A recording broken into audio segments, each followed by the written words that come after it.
Today's show is brought to you by Lovable. Here we go.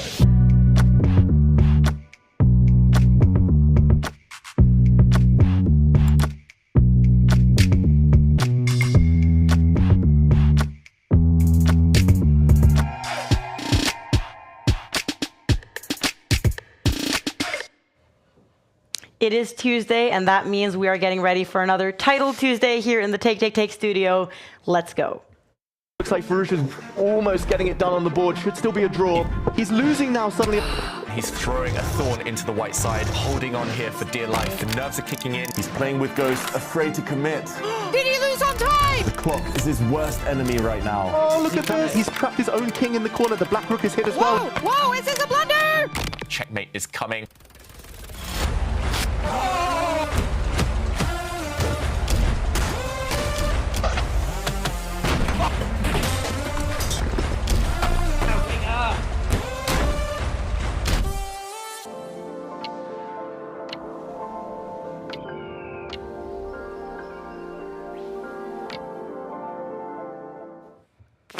Welcome to the Take studio. With us today, we have, as always, David Howell. You're ready for another Title Tuesday? I've said it before, I'll say it again more. Tuesday, my favorite day of the week. Let's go. And we're also joined by James Altucher, and welcome to you. Welcome to Oslo. Thank you so much for inviting me. I flew out here just to be on the Take show from the US, so I'm so excited to be here. And you are a national chess master, means that you've had 2,200 in rating. It also means you could have participated in Title Tuesday if you wanted to. I have played quite a bit as the lowest rated player in Title Tuesday on many occasions. I've occasionally scored above 1.5 or 2 points on rare occasion. So yes, I've been a participant. But you are a very good chess player, and you've been on chess broadcast before. This isn't your first rodeo. Yeah, Norway Chess a couple of times. I helped commentate the games while they were happening. Oh, there I am, longer hair. And the last time I was on, I don't know if this was the same tournament, but I shared the podium there with Vishy Anand commentating on the games, which is such an exciting thing. Such a great player. And of course, you play chess yourself. Where is this, do you think? It's in Union Square in New York City, which is where currently the best chess is happening in the parks. And you are also known for being a podcaster. You have your own show that you're doing. You've interviewed very famous chess players, Garry Kasparov, Hikaru, Judith.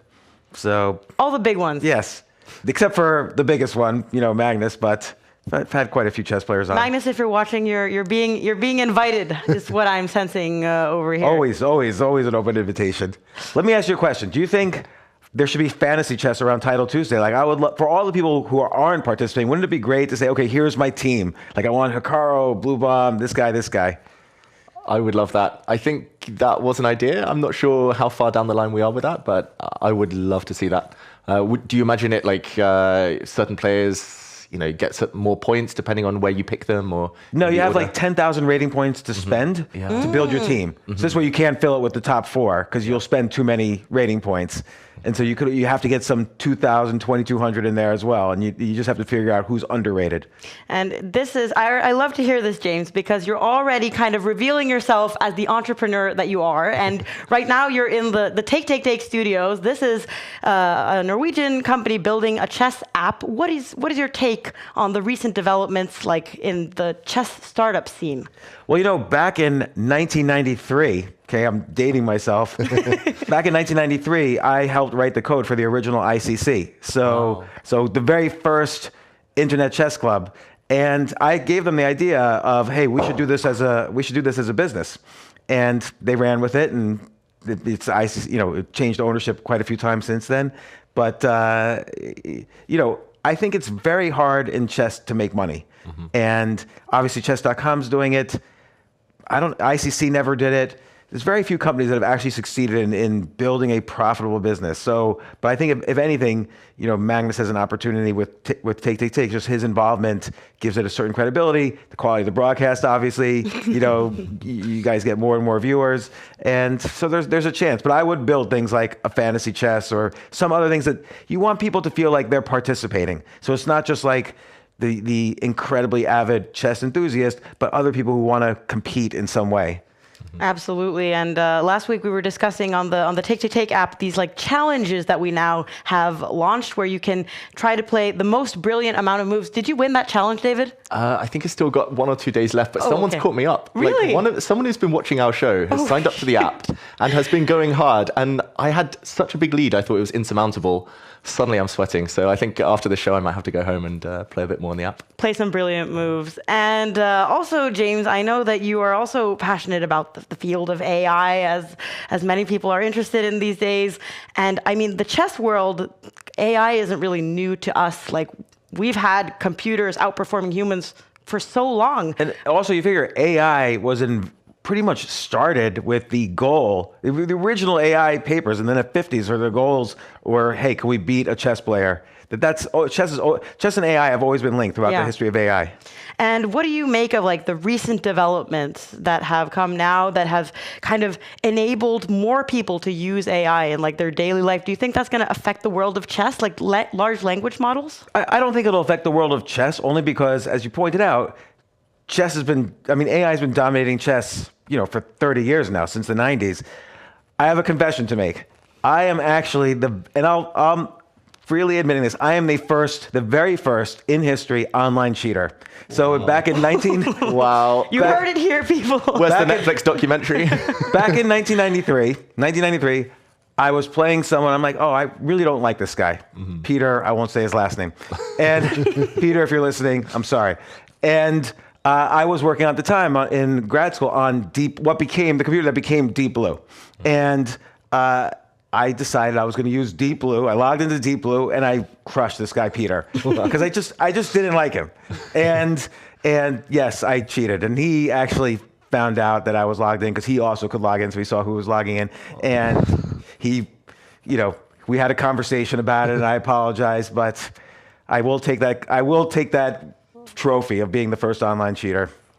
Well, that's great, because this online cheating has actually caused a lot of other innovations. We know now that Chess.com is using this Proctor software to kind of prevent people from cheating. Did you imagine that was where the chess world was headed when you were working on this kind of stuff? No, because it wouldn't really make sense to cheat. In my case, I just hated somebody. But that's all. Like, it wasn't like reason. Money on the line, or who cared about like rating for online back then. And so it didn't really make sense to cheat. So it was sort of amazing that now it's a real thing. Like, it could be the case eventually that your online rating is your rating. Because fewer and fewer people right now, probably the majority of playing chess players have an online rating, but not an offline rating. So now it makes.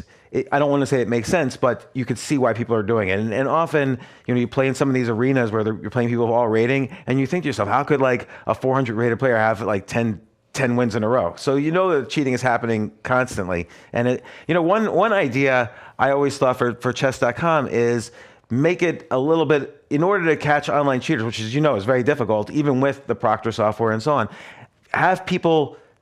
you get a group of people that you have them compete while cheating, meaning, so this way you test your software to actually play against, to detect people who are really cheating, and then you give cash prizes to people who could cheat the longest without being discovered. Oh, okay, so you want to incentivize people to kind of make stress it a game. Test it. Yeah.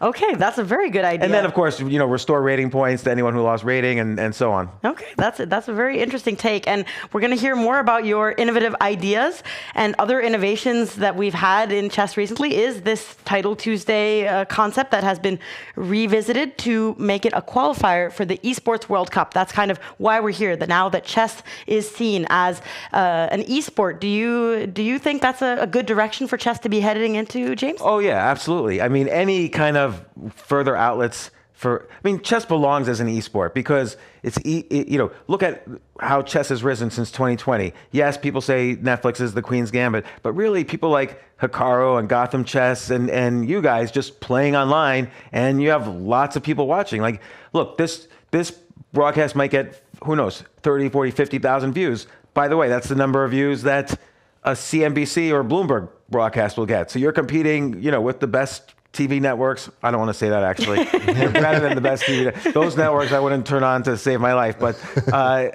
you're competing with these national U.S. networks and doing well. Online, though. If you had a TV show that's just you playing chess, it probably wouldn't work. But online, it works. And we have gotten a lot of points divided up so far in these Title Tuesday tournaments. We can take a look at how they've been doing in the spring split, some of these top players. And it's been different winners each of the 3 weeks so far, David. Yeah, it's been the youngsters rising up. Nihal Sarin, we saw last week how speedy he was. He went on a tear, won some fantastic games, always seemed to be in the time scrambles. Sina Move Ahead, the man with the best name in chess, having also won a Title Tuesday earlier this split, and Javokir Sindarov warming up nicely for the candidates. Magnus is slightly further down. He's been a bit up and down with his form. Hikaru, nowhere to be seen. He's really not been at his usual best. How do you calculate these numbers? What's the... 10 points for first place, 7 for second place, and then I believe it's 5 for third place. And then, so for example, with somebody, Arjun Ergaisi there has 6, then he's gotten several points in several tournaments. So it's about doing the best every single week. And we can take a look at the Champions Chess Tour standings as well, which is the really most important part of this, because the people at the top of the Champions Chess Tour standings, they are the ones who will qualify for the Esports World Cup, the very top players there. Why not just like qualifying also for the candidates? Like if someone consistently does well on Title Tuesday, let's say for an entire year, why not say, hey, they're probably, like someone like Bortnik, such a great blitz player, right? Mm-hmm. But you would not even consider him for the candidates, but maybe people should. Yeah, but maybe that would also encourage more people to log into Deep Blue and try to fit in the system. Well, but that's what you have Proctor for now, so yeah, that's good. True, but it does feel more open. Like so many strong grandmasters out there these days, and it's nice to see some fresh names once in a while. Absolutely, and when we get 3 candidates on there already, plus you have older candidates like MVL. Mm-hmm. And we can see here that Hikaru is one of the players with the most points in this esports chess universe, if we're going to call it that. He's doing well in the Title Tuesdays, but he's also gotten a lot of points from the Speed Chess Championship, and then the Chess.com Open is coming in the end of April, so that will be another opportunity. Magnus, Lazovic, and Fruja already qualified. And let's take note of the candidate players, as we've already been discussing, because they are going to be busy the next weeks playing the candidates tournament. They won't have the opportunity to get more points to rack up on this leaderboard. And let's see if any of them have signed up so far. But first, here we have their points. We can see that Hikaru, he is at the top. He did very well in the autumn split, but his form has been going down, David. Yeah, maybe that's because he's been shifting focus onto longer time formats. Maybe he's hiding his real openings before the candidates. But yeah, it feels like Hikaru hasn't been quite as confident as usual, a bit less consistent. Sindarov's had a really great few weeks. 2026, he's won several Title Tuesdays. Fabiano's been decent, in decent shape. Nice to see some of the others competing, but Wei Yi, Prague, mysteries. Haven't seen them at all in Title Tuesday this year. Now, when you say Nakamura's form is going down, is that because of how he's performed in Title Tuesday? Yeah. But he's racked up all these points. Yeah, but he did in the beginning, like he did in the autumn split, and now we're currently in the spring split. So it's going to be, he hasn't really done that well, and now he's going to be playing the candidates tournament. But will he be playing the candidates tournament? That is another question, because we do know that Hampi Koneru, who is participating in, or was participating in the women's candidate tournament, she has withdrawn and given this statement on Twitter that after deep reflection, I have taken the difficult decision to withdraw from the FIDE candidate tournament. No event, no matter how important, can come before personal safety. So she's saying this in regards to what's going on in the Middle East, and seeing as it's being hosted on Cyprus, Hampi thinks it is too dangerous to go there, and she's the only one who's withdrawn so far, but this is a bit scary, David. Yeah, it's disappointing. Hampi's such a classy player. She said it could be her final ever candidates to kind of walk away from that opportunity means, it really shows how much it means to her. And FIDE haven't really said anything about it. They've kind of been trying to not talk about the subject, but the World Series of Poker now has moved a tournament off Cyprus. They've cancelled that. So maybe it's FIDE's turn to step up. And we are now seeing a lot of names sign up, and we're just moments away. So let's get ready for another Title Tuesday. Oh, he's walked into some kind of discovered check. Oh, no. It's a mouse slip. Well, it's a pre-move, I think. Where was this knight The going? token, he put his knight here. He didn't. We see the reaction. Look at Oh, Egyptian. Oh, blunder by Hans Niemann.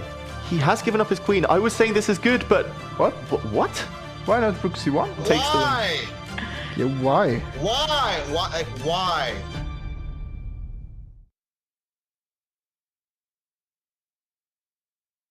from Hans Niemann. Why?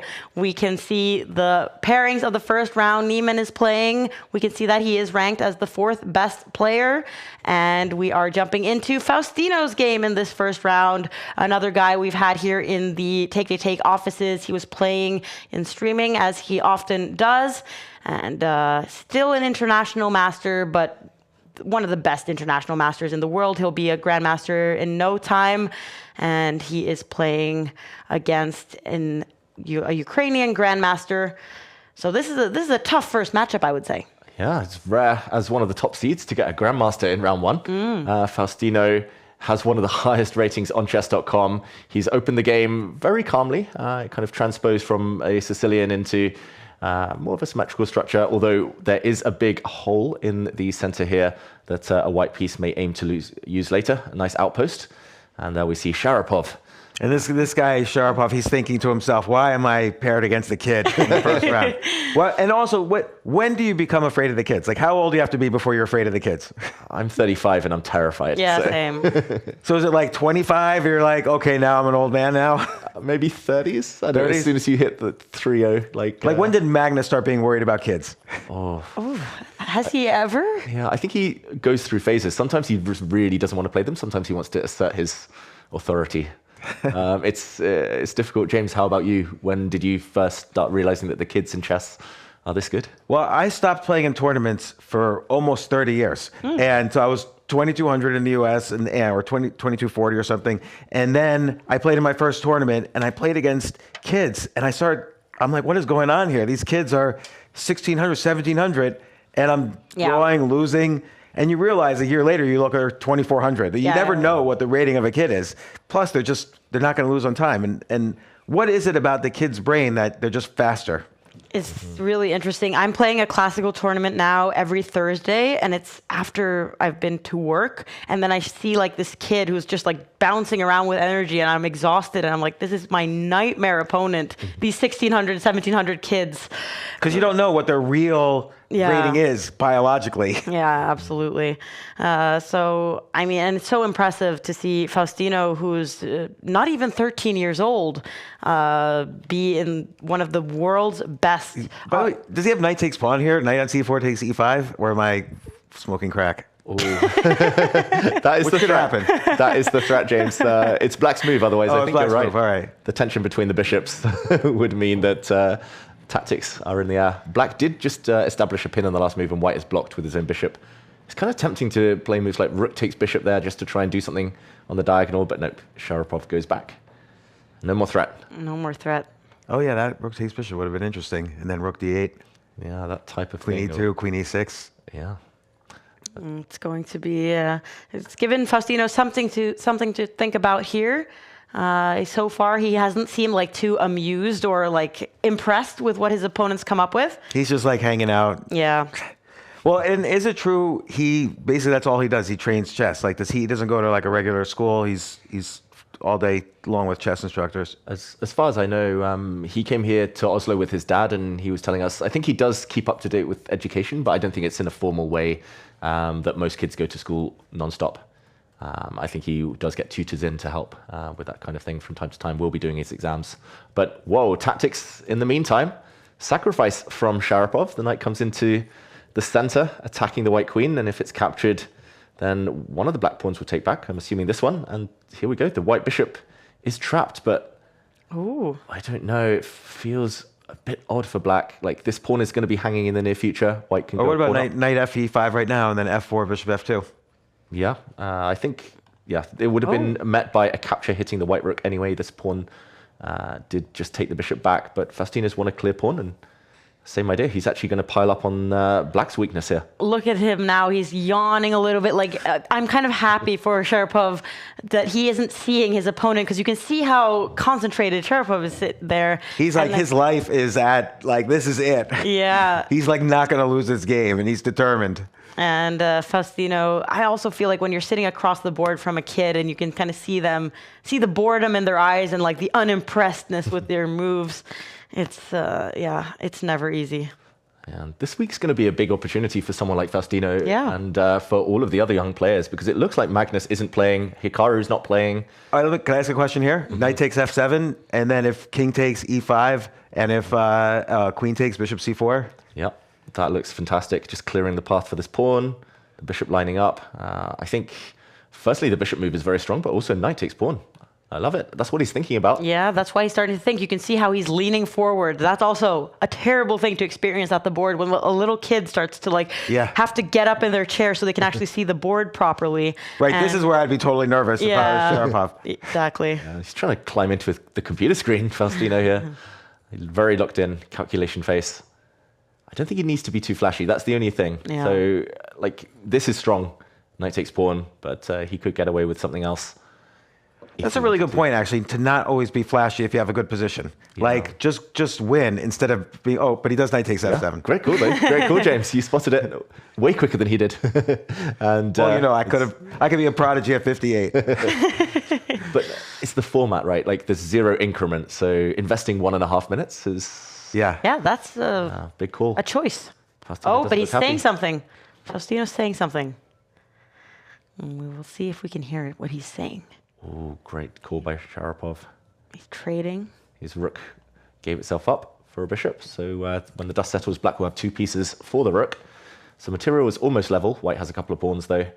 So just about the black king. If he can get to it, he's going to win this game. If not, then long-term, black might be doing okay with the 2 bishops.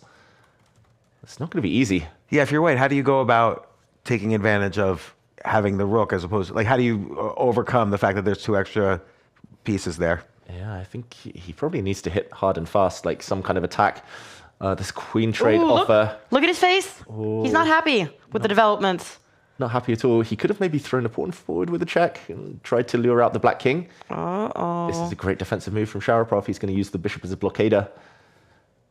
Okay, the time disadvantage gets worrying now. And look at Faustino's shake of the head. He's very upset with himself. Bishop f5. Oh, the knight is hanging for now. Oh, yeah. So maybe the knight can move or the bishop can defend it. How's Sharapov's speed? He's maybe looking at knight forks even, but the white queen will be able to dodge with a check. If bishop b6, maybe knight d4. Yeah, I think that's the plan. And here we go. Great call again. Oh. Faustino scratching his head. It's got better. It's got a lot better. Bishop into the e6 square was apparently a big mistake from black. We see with the evaluation bar, this knight fork now a bit too slow because the white queen jumps out with a check. Yeah, rook f3 maybe? Yeah, the rook's coming. Oh, now there's a drop back and it's a double attack. The knight is now hanging. Sharapov's blundered. Oh, he almost banged the table there, but he held himself back, Sharapov. But this is also, it's always interesting when they only have a minute. Look at Faustino. Is this a sign that he's like happy and comfortable? Well, he's caught up on time, so that's got to be an advantage for the kid. Yeah. Of course, but a minute left and no increment. There's always a little bit of drama that can happen, but it looks like Faustino's going straight for the checkmate. Yeah, and there we go. And his opponent gives up. That was quick. That was abrupt. His opponent fought really well, but... Let's send it. Can we send like a cake or something to Sharapov? Like, he needs a little more sweetness in his life now. And in the meantime, it's Min Lei, Vietnamese grandmaster, against Anastasia Bodnaruk. And, okay, level material once the queens have just been traded there. Oh, and it's going to be a time scramble. Both of them, less than a minute left. Yeah, she's very good blitz player. I think she might have even won a world title at blitz. Looks like she's streaming, talking as well. White has a small advantage due to the bishop pair long term. I'm realizing we probably can't speak her language, but for all of our fans out there. She's taking time to speak, even though she has 22 seconds left. Does need to speed up. Pawns are rolling. I love black's position. Oh, wow. But no time. 20 seconds. Minle, he was doing very well in a Title Tuesday recently. He was at the very top boards into the final rounds, but he didn't manage to win. A couple of moves ago, Black did have the opportunity to push forward before the White King stepped over to blockade. Black would have won a piece, but now she's punting some pawns forward. 16 seconds. Was that just a mistake? Like, it was just a time mistake? I think G5? so. I think she just dropped the pawn. I think it's panic stations. Yeah. Big threat. Big threat. Might need to be stopped. Maybe the white rook should come back now. Oh, and he's spending a lot of time right now, Minle. Oh, he's traded bishops, but now the king's coming. And now the rook can go 10 behind. seconds. Oh, it's not good enough, though. Under 10 seconds. But can she manage to get a draw in time? Maybe. 8 seconds. 7 seconds, 6. Oh, and he's going to keep the pawns on the board. There's no way to trade off the rooks. There's no way to get white's remaining pieces off. It's a totally drawn position. Rook versus rook. Oh, this is the painful part of Title Tuesday with no increment. Minle is going to be ruthless here. Oh, Nuruk fights so hard, but no reward. And Minle. Kids 2, senior 0. Let's see, have there been any upsets that we can spot here? It looks like most of the favorites have won. I'm recognizing a lot of names in the top, and we do see that there are a lot of candidates playing today. Caruana, Bluebaum, and Esipenko, all of them trying to get some final points before they're playing the candidates tournament next week. Yeah, I love to see it. And why not? Like, it's a great warm-up, like strong opposition. Title Tuesday. They can throw out some red herrings, play some openings that they definitely won't play in Cyprus, and hope that their future opponents get a bit caught off track there, off guard. But okay, straight into round 2. Absolutely. There's very short breaks, especially when you're playing all the way down to the time scramble. So you just get paired again and again and again. And it is Nihal who won last week's Title Tuesday by managing to flag Grandelius in the final round, and he even apologized on our broadcast because he felt bad for doing that. But that's what it takes to win sometimes. Funny story. I was actually in London on Sunday, and I was just walking on the street. I come out of a shop. I was getting a cheap meal deal, getting my lunch, and then I was like, wait, I recognize that person like in the distance, 200 meters away. And it was Niels Grandelius. Oh. And I was like waving at him like a madman. He didn't recognize me at all until I was like 2 meters away from him. And we've just been commentating on his games. Oh. Small world. That is very fun. And Nils, I hope he wasn't too upset because he did do very well. It would have been the first Title Tuesday that he ever won, so it was a little bit heartbreaking. And he was doing so well in that final round. But Nihal in a time scramble is not the player you want to meet. No, exactly. And from a English opening, Nihal now is going to gain a bunch of space. He might be tempted to throw more pawns forward in the center. Black is setting up in almost hedgehog fashion. Most likely at some point just going to put a lot of pawns on the 6th rank. There we see Gelman, and I am from Germany. And Nihal has a bunch of plans he can choose from. He can start building up for a central pawn push. We can start playing even more on the flanks. And yeah, he's quite an ambitious player, Nihal Sarin. He has just moved his queen a couple of times, so maybe yet to decide on a plan. But yeah, it's understandable why the evaluation bar says white is better. Just more space. Black is struggling for activity. But he's playing very fast, Gelman, and I see that he's played a lot of Title Tuesday, and he actually managed to get 7 points once, which is very impressive given his level. So he's at least pressuring Nihal on the clock. I mean, I've never seen somebody be up a minute this early on in the game. Yeah, maybe he was watching last week when Nihal was always winning or losing with 1 second left on his clock. Yeah. And okay, it's pretty clear what White's plan is now. He wants to break through, power through in the center. He's put his rooks, he's put his queen on these central files, and something is going forward. And what would be Black's plan? Just retreat, survive. I always admired it when Kasparov used to play these kind of slightly slower positions where open Sicilian, you normally want a full-blooded fight, but you kind of just stay on your first few ranks and later lash out, later break when White's overextended. But for now, the Knights look very stuck. And last week, Nihal was singing a lot during his games. James, do you ever do that? No, I've never been singing during my games. I've more likely been cursing during my games. So We've seen a lot of that as well on Title Tuesday because the players, they're sitting at home, they're playing in front of a computer. They kind of forget that the world is watching them, and they have said yes to this. So sometimes they forget, and I think Nihal especially, I confronted him with his singing after he had won, and he was a little bit like, he kind of forgot that people were watching him. Yes. And I mean, Isn't part of the idea of chess really is to be by yourself and, not be having everybody watch you. I guess they used to sing it internally. Like, I think we've all been there where we're sitting at the board and your opponent's thinking for 20 minutes and there's just this song going through your head. But now I guess there's no reason not to sing out loud. Yeah, and Nihal was also like blasting music into his room as well.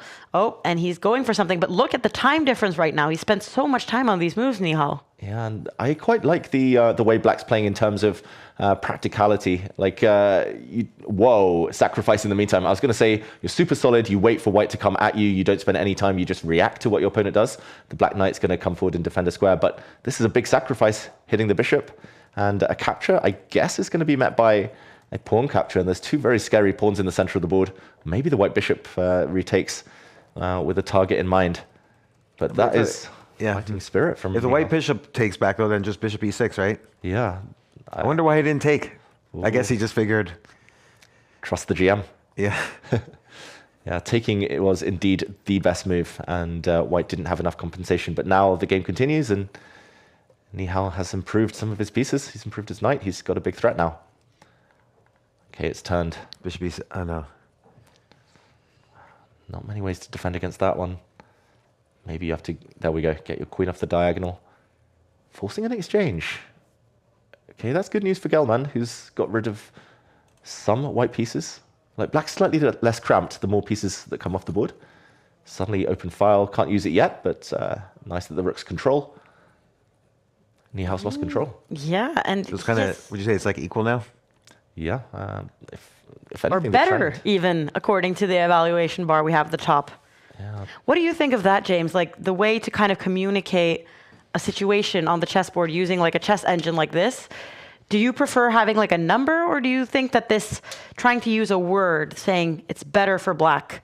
I think the word's better, because if we're watching this for fun, maybe less numbers and information, the more I can feel like I'm engaging with the position instead of just seeing all the lines all the time. And yeah, it's funny how like people communicate, because now when I go to tournaments, especially maybe teenagers, they'll say, "Oh, I was up 1.8 in that game." Yeah. And I'm like, "But what does that mean? Were you up 1.8 for just one move? Were you consistently and was it only better?" one specific, very complicated move to prove that 1.8? Like, how does the tree of moves look? Exactly. And does that mean you were like better long term, or just very, very briefly? Like, massively better. Exactly. This we have to. What is going on here?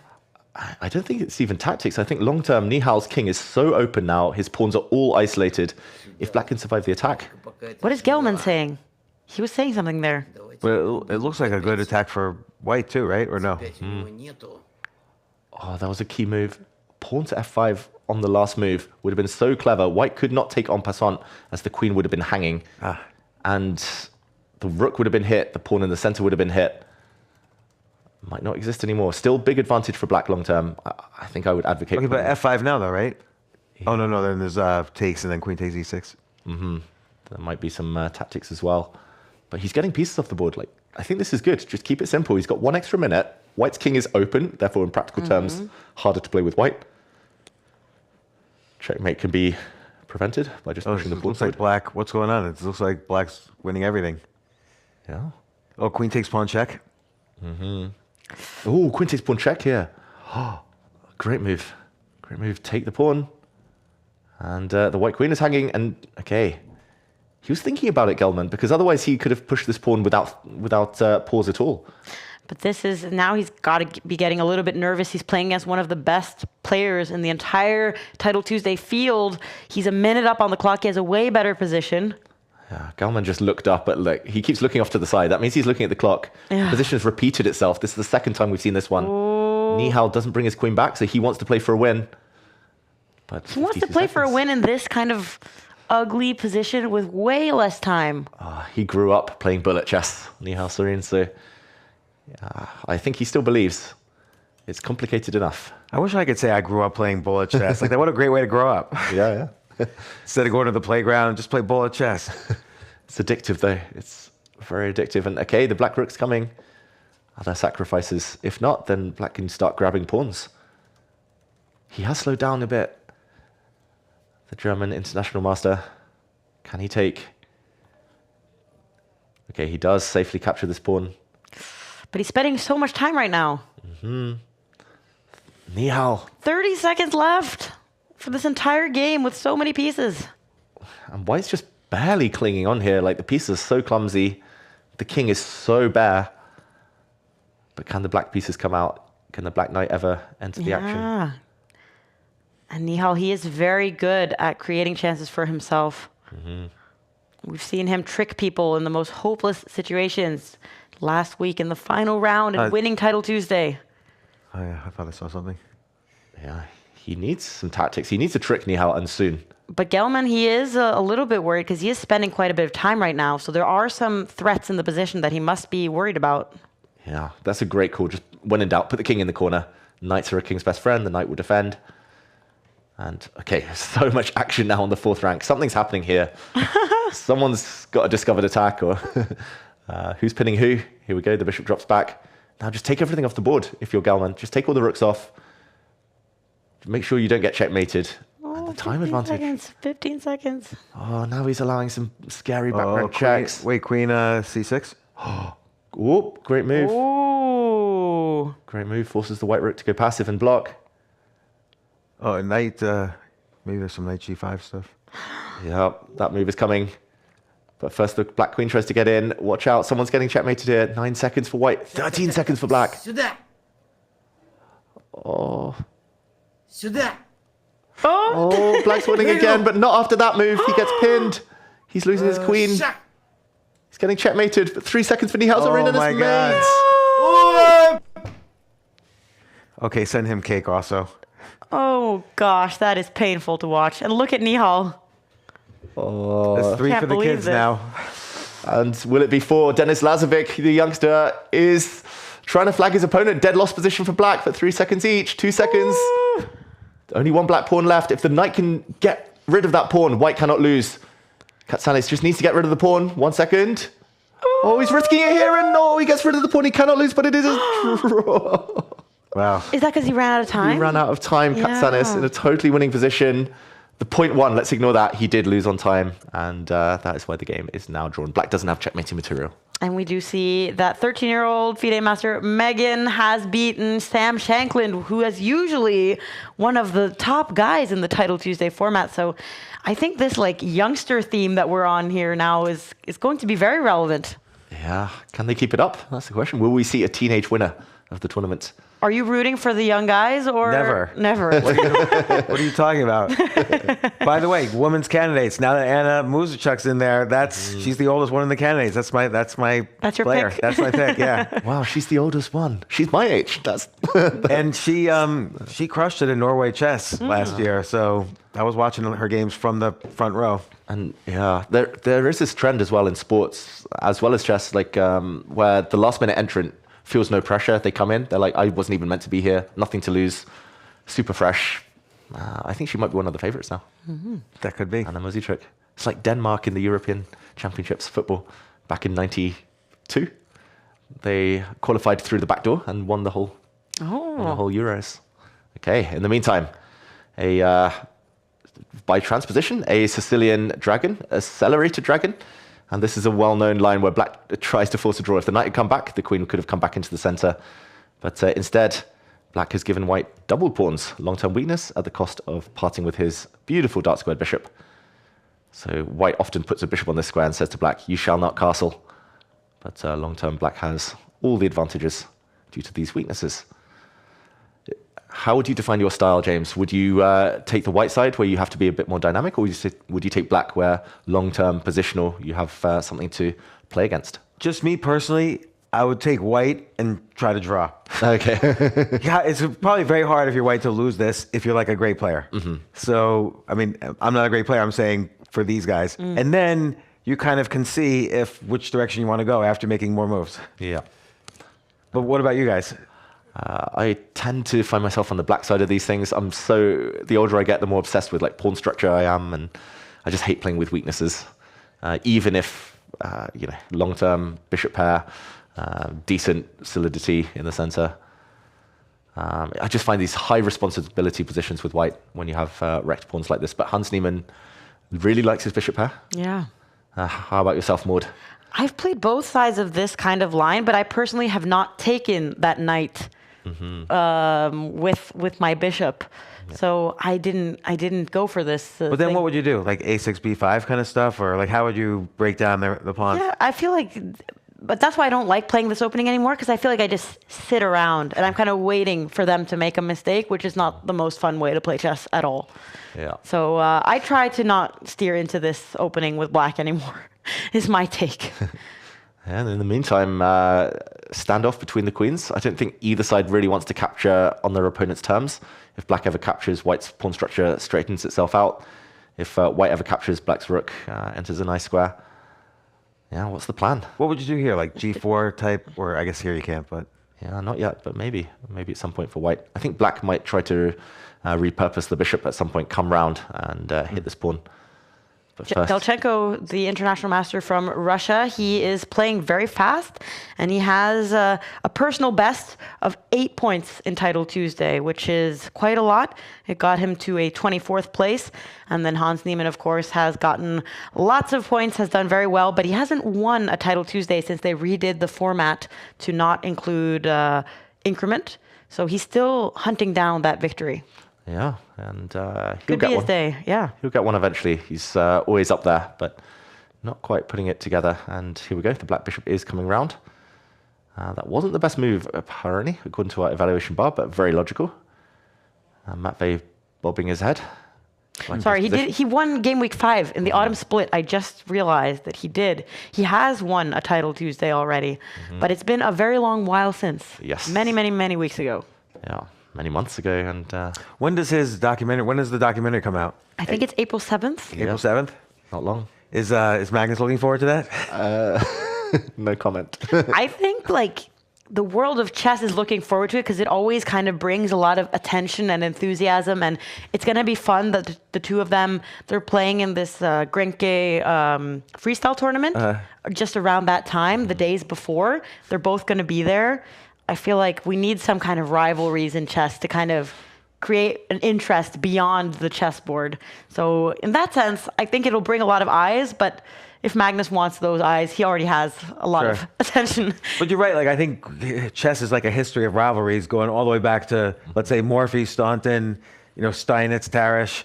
So the history of chess is defined by these rivalries. I'm just curious whether we'll find out anything new. It's so long ago now that the whole St. Louis incident happened. But we'll see. I think Hans would love this to become a long-term rivalry, but... you have to start by winning these tournaments. Here we go. His position suddenly looks great. Hans Niemann. Trio of pawns in the center, straightened out as well. All the space. The bishop pair. Bishop pair. Any of these pawns could push forward at any moment. Black is super passive.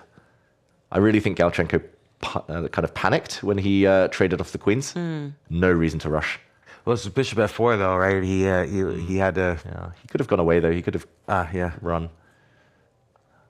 Okay, and he's going to try and build up maybe on the c-file. Hans Niemann says, no, you shall not have time. Trades off. Yeah, this is awkward for black now, this pin. Is g4, g5 in the air? The pawn was coming, so the black king steps out. I guess it's still in the air. Still in the air. Doesn't need to rush. He's going around with his bishop to this diagonal. Very awkward. The black rooks don't have so many nice squares. It's always annoying when there's a bishop pair close to the rooks. And look at Niemann. He's yawning. It's early in the morning for him, but it's also just that he feels really comfortable in this situation, I think. Yeah. And there we go. White pushes even further forward, puts the black rook on a really passive square. d6. Oh, yeah. It's now the time to push forward. I guess the black knight would move out the way and hope to contain the energy in the white position. Maybe he's going to do that anyway, bring the knight round to an outpost. And then maybe g4. Yeah. Are you experiencing any jet lag, James, from making the trip here? Not really, no. You know, I've mostly been actually keeping a U.S. time zone schedule. Okay. So Good morning to you. Yes. Yeah, chess players are always, nocturnal anyway. Type B, yeah. Type B. Okay. Both sides maneuvering around, building up. Big threat. Knight fork.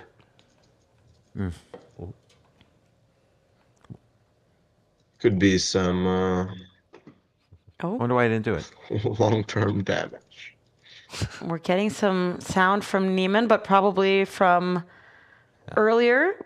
Let's see if we can get it synced. Not saying much right now, though. Right now, he's very concentrated. Yeah, but he's lost the advantage of the two bishops. He's trying to push forward with his pawns. Now, a couple of questions. If black hits the rook, does he win this central pawn? Or does he just take here and just go super passive, defend his only weakness? And is that enough to make a draw? Opposite color bishops. Yeah, it's probably going to be flag fest. Flag Flag fest. fest. Great party, flag fest. In the meantime, don't take that pawn. There would have been a checkmate on the back rank. Hans Niemann gives up a rook for bishop to break through, gets a pawn in return. And, okay, very strong pawn in return. I like that decision. Gives a check. Playing for the win. Can Galchenko get the rooks off? Oh, rook takes pawn though? Oh no, you can't do that. Yeah. Oh, marching the pawn forward. Not yet, but now. Rook takes pawn. And oh, that's a blunder. There's a bishop check. Oh. Bishop check would have forced black to give up the rook for bishop because this would have Didn't ended in see that. checkmate. Wow. He would have been a clear pawn up and he's just blundered. Oh, he blundered his bishop from behind. There would have been some nasty checks as well. Ay, ay, ay. Mistakes being made from both sides right now. Oh, he's hung his bishop anyway, Hans Niemann. Oh, he looks shocked. Does he react? Delayed reaction there, but Oh, and he gives up. Wow. okay. The battle of the two youngsters. Hans Niemann doesn't come out on top. Oh, I was keeping an eye on his reaction to see if that was something we need to add to our opening sequence here in the Title Tuesday broadcast. We have all this like people hammering the tables and reacting to their blunders, but it was more of like a shocked reaction by Neiman there. yeah. No chairs were thrown, no mouse damage. In the meantime, Nihal Sarin looks like he's doing the business again, but no time. He's currently 2 knights up. As long as he doesn't get checkmated, he's about to win. Knights defend well. Yeah, very odd. Hans Niemann's normally very kind of blunder. Well, he very rarely blunders. Blunder-free zone, Hans Niemann's chess. But in the meantime, fork down, a rook drops off, and Nihal Sarin gets the win. Wow. Another win there from Nihal. Faustino also on a perfect 3 out of 3. A whole squad of Indian youngsters at the very top of the scoreboards here. And let's see, how are the candidates doing? Can we see any of them? Yesipenko, he has 3 points, so he's doing well.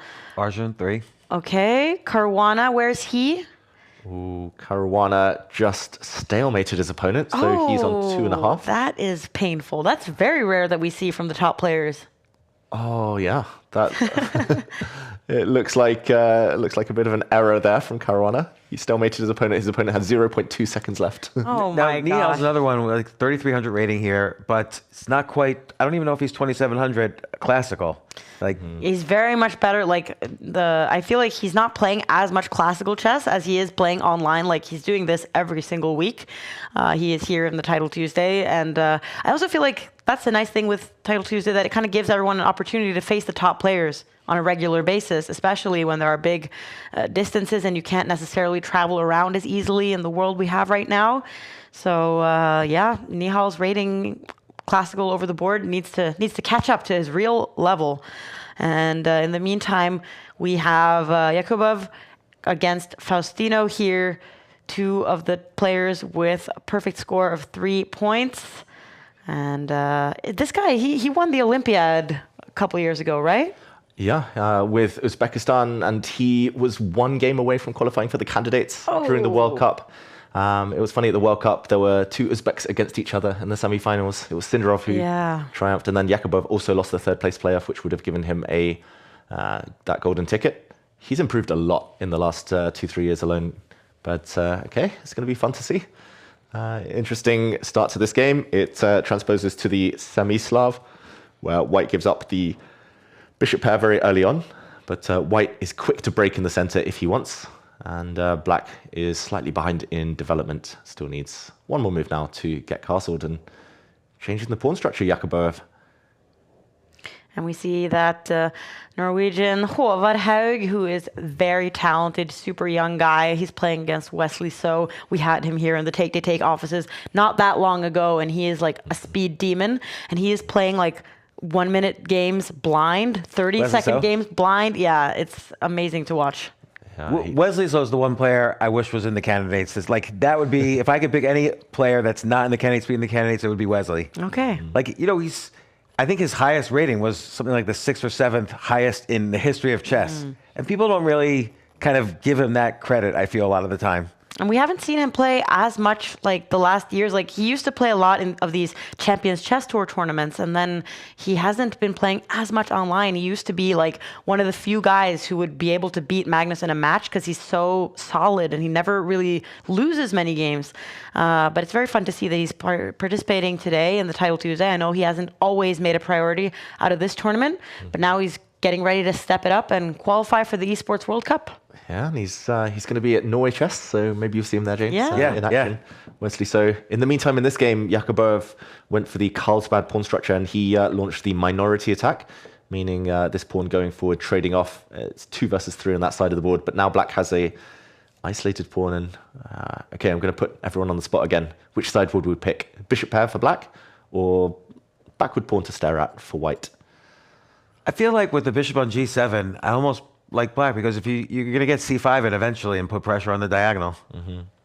Or he'll move the knight, and now c5 also, not here, but you could do knight takes, queen takes c5, and then there's play on the diagonal, although you get the isolated pawn. Yeah, tactics there. Maybe that's what we see from Faustino. Maybe the white queen can kind of zigzag back and pin that pawn if the variation plays out. I didn't see that. But yeah, I mean, it's interesting because I think the whole position kind of depends on one tempo. Like if black can break out, black is more than fine. But if not, then black might be suffering long term.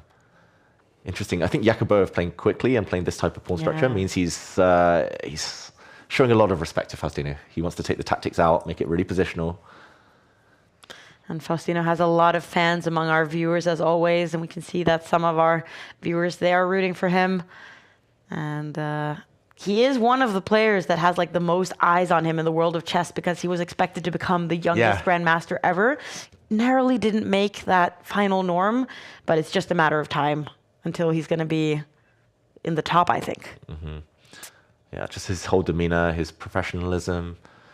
I like the fact that he's not like super locked into the chess. So he's actually got other interests. He's kind of very chatty, very. And you said he's been here on the broadcast? Yes. He has, yeah. We had him and Magnus here in the studio together, and it was very fun because Faustino, he's been compared to like the Messi of chess. So I asked Magnus, like, okay, what football player would you compare yourself to? And he picked Holland, of course. Like, but that's mostly because they're both Norwegian. And you should have said Ronaldo. Yeah, I also thought that would have been more fitting. But in the meantime, he got that pawn to c5 break in, and now he's backed it up with his rook, with his bishop. He's trying to get pawn takes pawn forced here because you don't want c4. Yeah, protect a pass pawn. That would be a big one to allow. Yeah, I think most likely he needs to be pragmatic and take stuff off the board. But then white's definitely not better. Like, yes, black has an isolated pawn, but the bishops more than compensate. Okay, Faustino. Will his army of fans be happy? The white rook dodges. And lots of choice here for black. No threats on the white side. He hits the white rook. What do you make of the lack of increment, James, as a format? I think it favors the kids. Like, but you know, I saw Magnus once say something very interesting, which is there shouldn't be an increment. Chess should be a punishing game. Like, it should be hard. Like, don't give any extra advantage to anybody just because if they're good at increment or not. Like, it should punish you if you don't think faster. Yeah, you got to move fast, got to trust yourself. But I mean, when I grew up, there's no increment, and I guess It's those wooden clocks. Yeah, the wooden clocks. And back on the ICC, I also felt like 5+0 was like, that was the default. There only was 5+0. Yeah. I mean, you could do 1 and 0, but there was no real increment at the time. Yeah, so some of the older players are used to it. Hikaru, I think, really loves the lack of increment, for example. But okay, in the meantime, looks like Faustino's been moving things in his favor. The queen, I'm not such a fan of her being in the corner. I guess that's the only way she wouldn't get hit by the black rook again. And Bishop G7, though, yeah, and Knight D4. the attack will get blocked. I wonder. You know, there is a lot of evidence, by the way, that the kids think faster. You know, that's why the average peak age for a mathematician is 25 years old. So after that, you don't That's really depressing. publish your best work. But for a historian or a writer, it's more like 60 years old. Yeah. So because then you're better at like extracting wisdom from the patterns you see and so on. But you know, the computer now with chess gives you a lot of the wisdom. It kind of shows you, oh, you know, these are the ideas. Yeah, I feel like when I'm playing as young players, I'm always trying to think like, okay, I have more experience than them. Surely that must count for something. But it kind of requires you to get into a situation where experience is like an advantage. And since there's so many possibilities, I feel like, oh, what is this expression from Faustino? He didn't look happy about something. His position's fine. Maybe he just regretting parting with the bishop pair. But Well, it just looks kind of drawish now, right? yeah, it just looks very, It's very completely level. symmetric. Black's slightly more active with the queen, now with the rook. Black is the one who can pull the trigger and kind of take pieces off the board and say draw. But yeah, it does look like not the most thrilling position right now. I think another thing with the young players, I've worked with quite a lot of them, coached some of them, and they trust their instincts more. Like they're so clear in their convictions. Like, but if you ask them why, like they'll say, "Oh, white's better." If you say why, sometimes they struggle to understand. They know it is. It's either good or it's not. That's how they think. When we get older, we analyze, we overthink, That's interesting, though. Maybe confidence has a certain placebo effect to actually make you play better. Yeah, that's my theory. But And do you think they know the history as well? Like, for instance, I saw your analysis a few weeks ago or months ago of Spassky. You know, you did a tribute to him.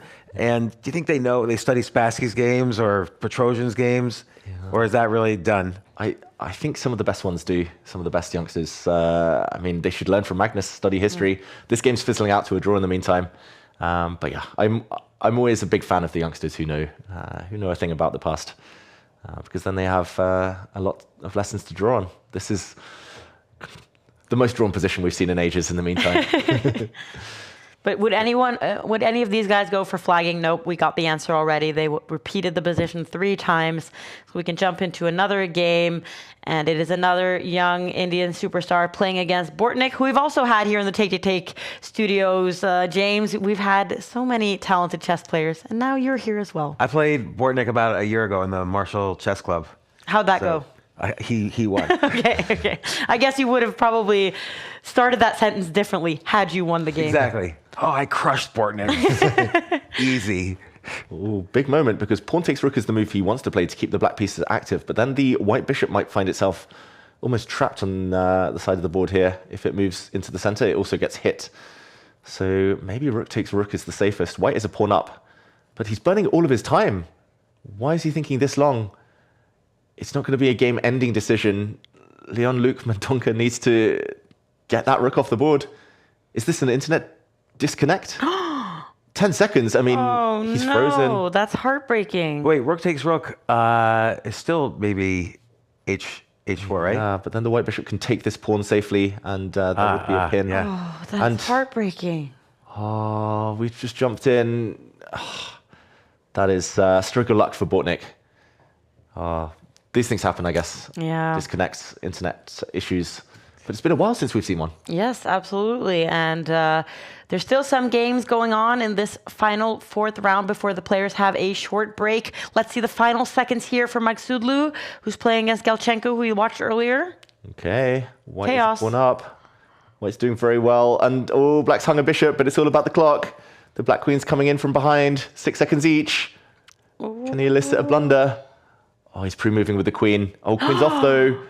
Oh, now it's all about checks. Can you deliver a spike check and force your opponent to burn that extra 0.3 of a second? 2 versus 1, 1 second each. No time. And who's going to get flagged? It is...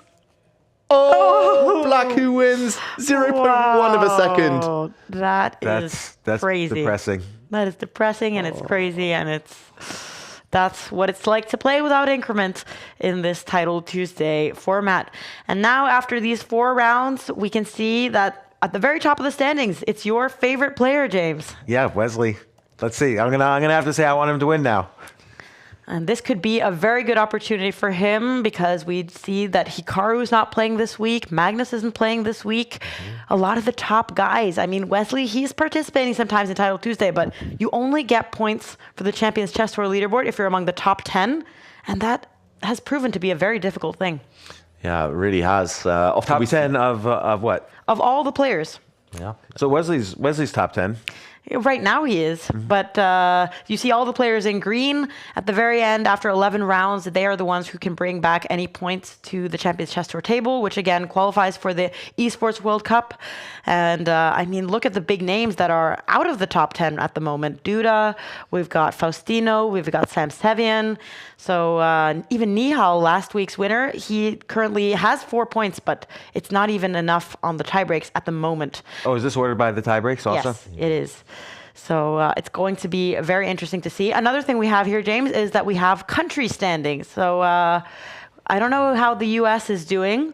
I would assume that India surely must be in first place, but closely followed by the United States and Norway. Even Number without 12. Magnus. Even without Magnus, they're in 12th place. Håvard Haug is doing an amazing job. Does have 3 points and had to just play against Wesley, so that was tough for him. But Norway's doing well. Sorry, England. Yeah. Nowhere to be seen. One day. Now, David, if you are a resident of Norway, could you have the Norway flag? I don't know. I think we go according to the FIDE flags, and I think I need to live even longer in Norway. They're very strict here if I were to do that, but I'm English. I was born there, and I still play for the team. I can't help. Can't help it. Do many of the viewers know you're the youngest grandmaster ever in England when you became a GM, right?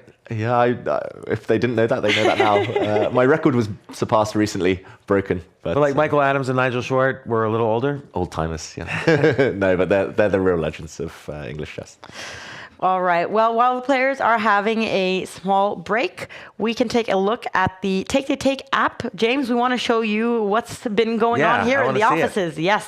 So I've got my screen currently sharing. So this is the Take app where we have a feed of people's activities. Here we have Sindre, who lost his game, and different members here of the Take team who have posted their things. And I also see here this challenge, David, that we were talking about last week, the B for Brilliant challenge, which is about getting as many brilliant moves as possible. You're back on top. I'm back on top. That is. So wait, how do you play it? I'm sorry, I don't know the rules for this one. Yeah. You connect your chess profiles to this app, the Take app, which we do have the QR code for at the top of our screen, and then your games that you play are like fed in here, and then it analyzes to see who has found the most brilliant moves. I see. In the time that we have allotted here. That's neat. That's a good app. It ends in 10 days. Ends in 10 days. So you have time, David, but you're currently in front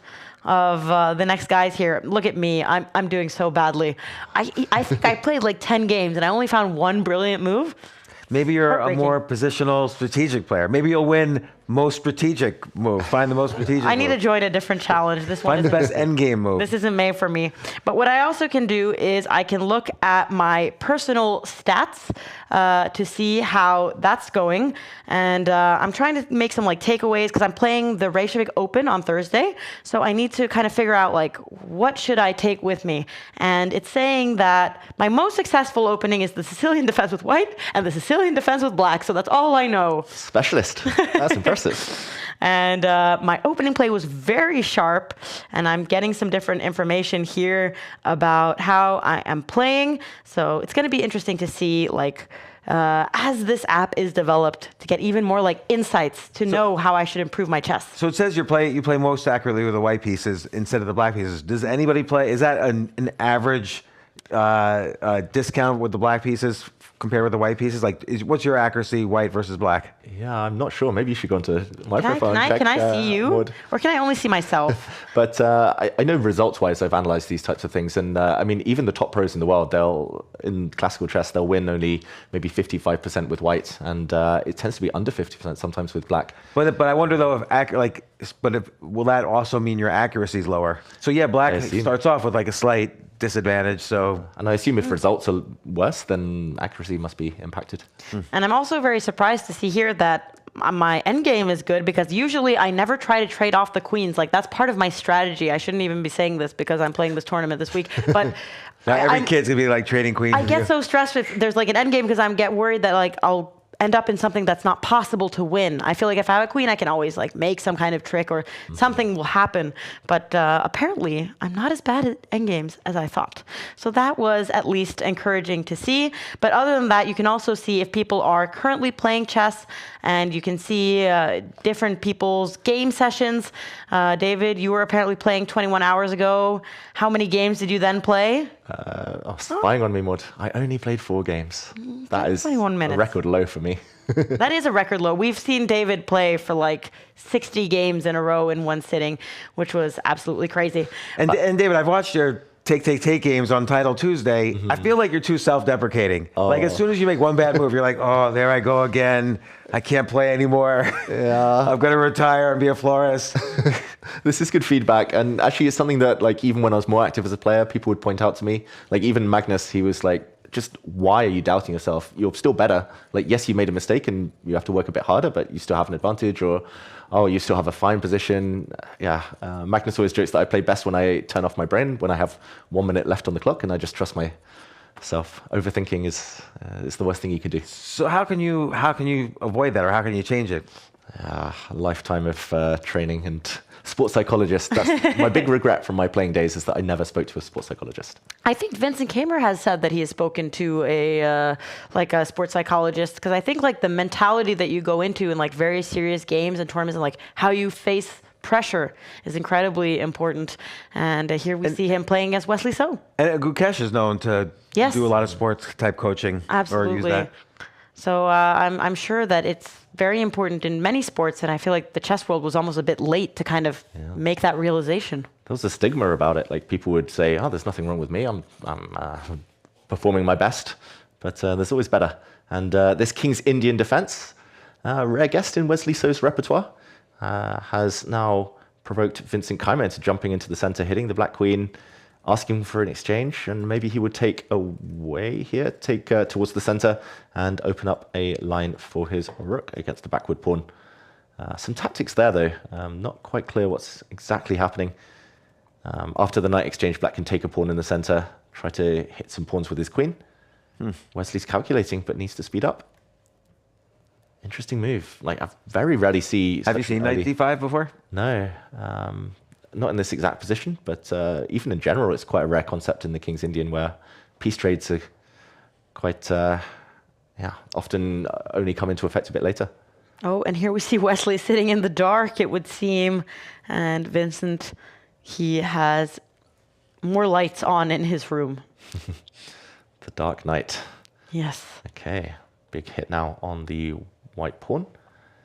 What to do? He doesn't really want to take the knight, I guess, because then black gets a beautiful unchallenged dark squared bishop. But what else? Does he have to trade off bishops? Maybe replace it with a queen with a check. And then defend his pawn.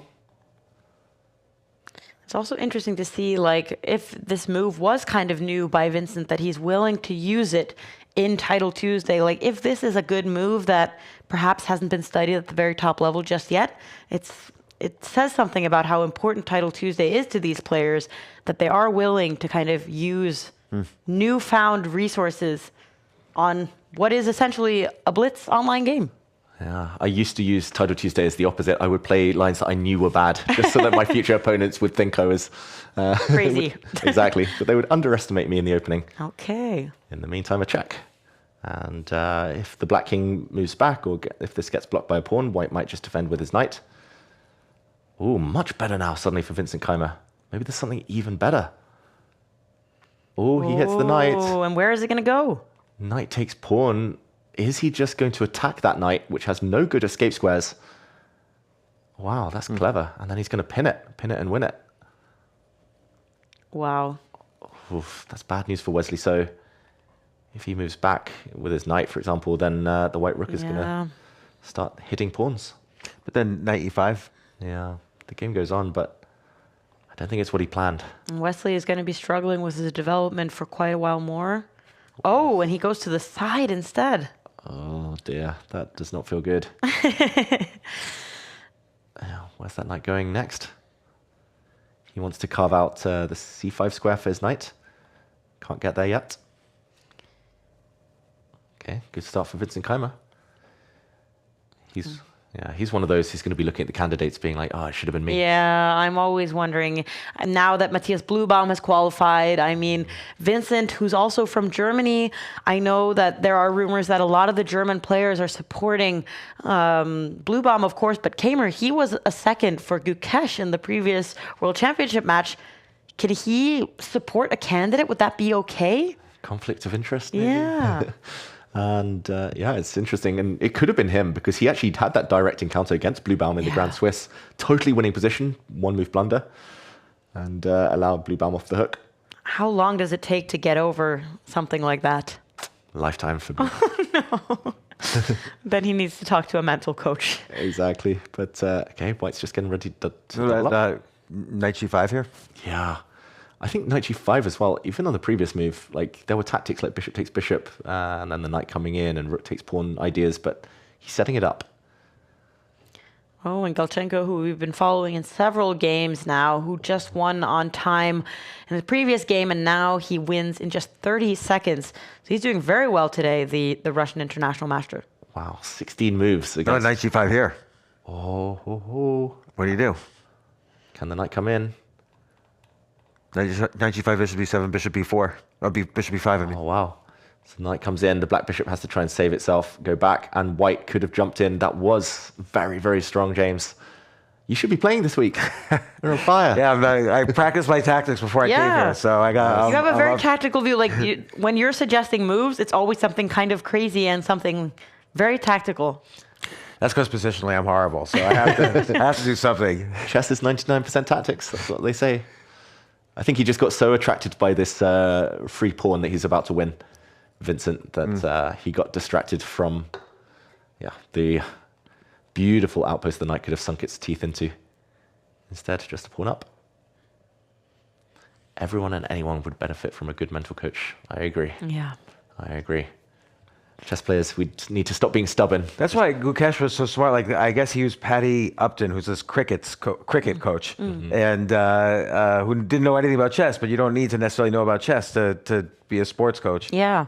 It's more about like the situation of like having a lot of pressure, being quite young, playing a world championship match. Like those experiences can be very related to other sports as well, I'm sure.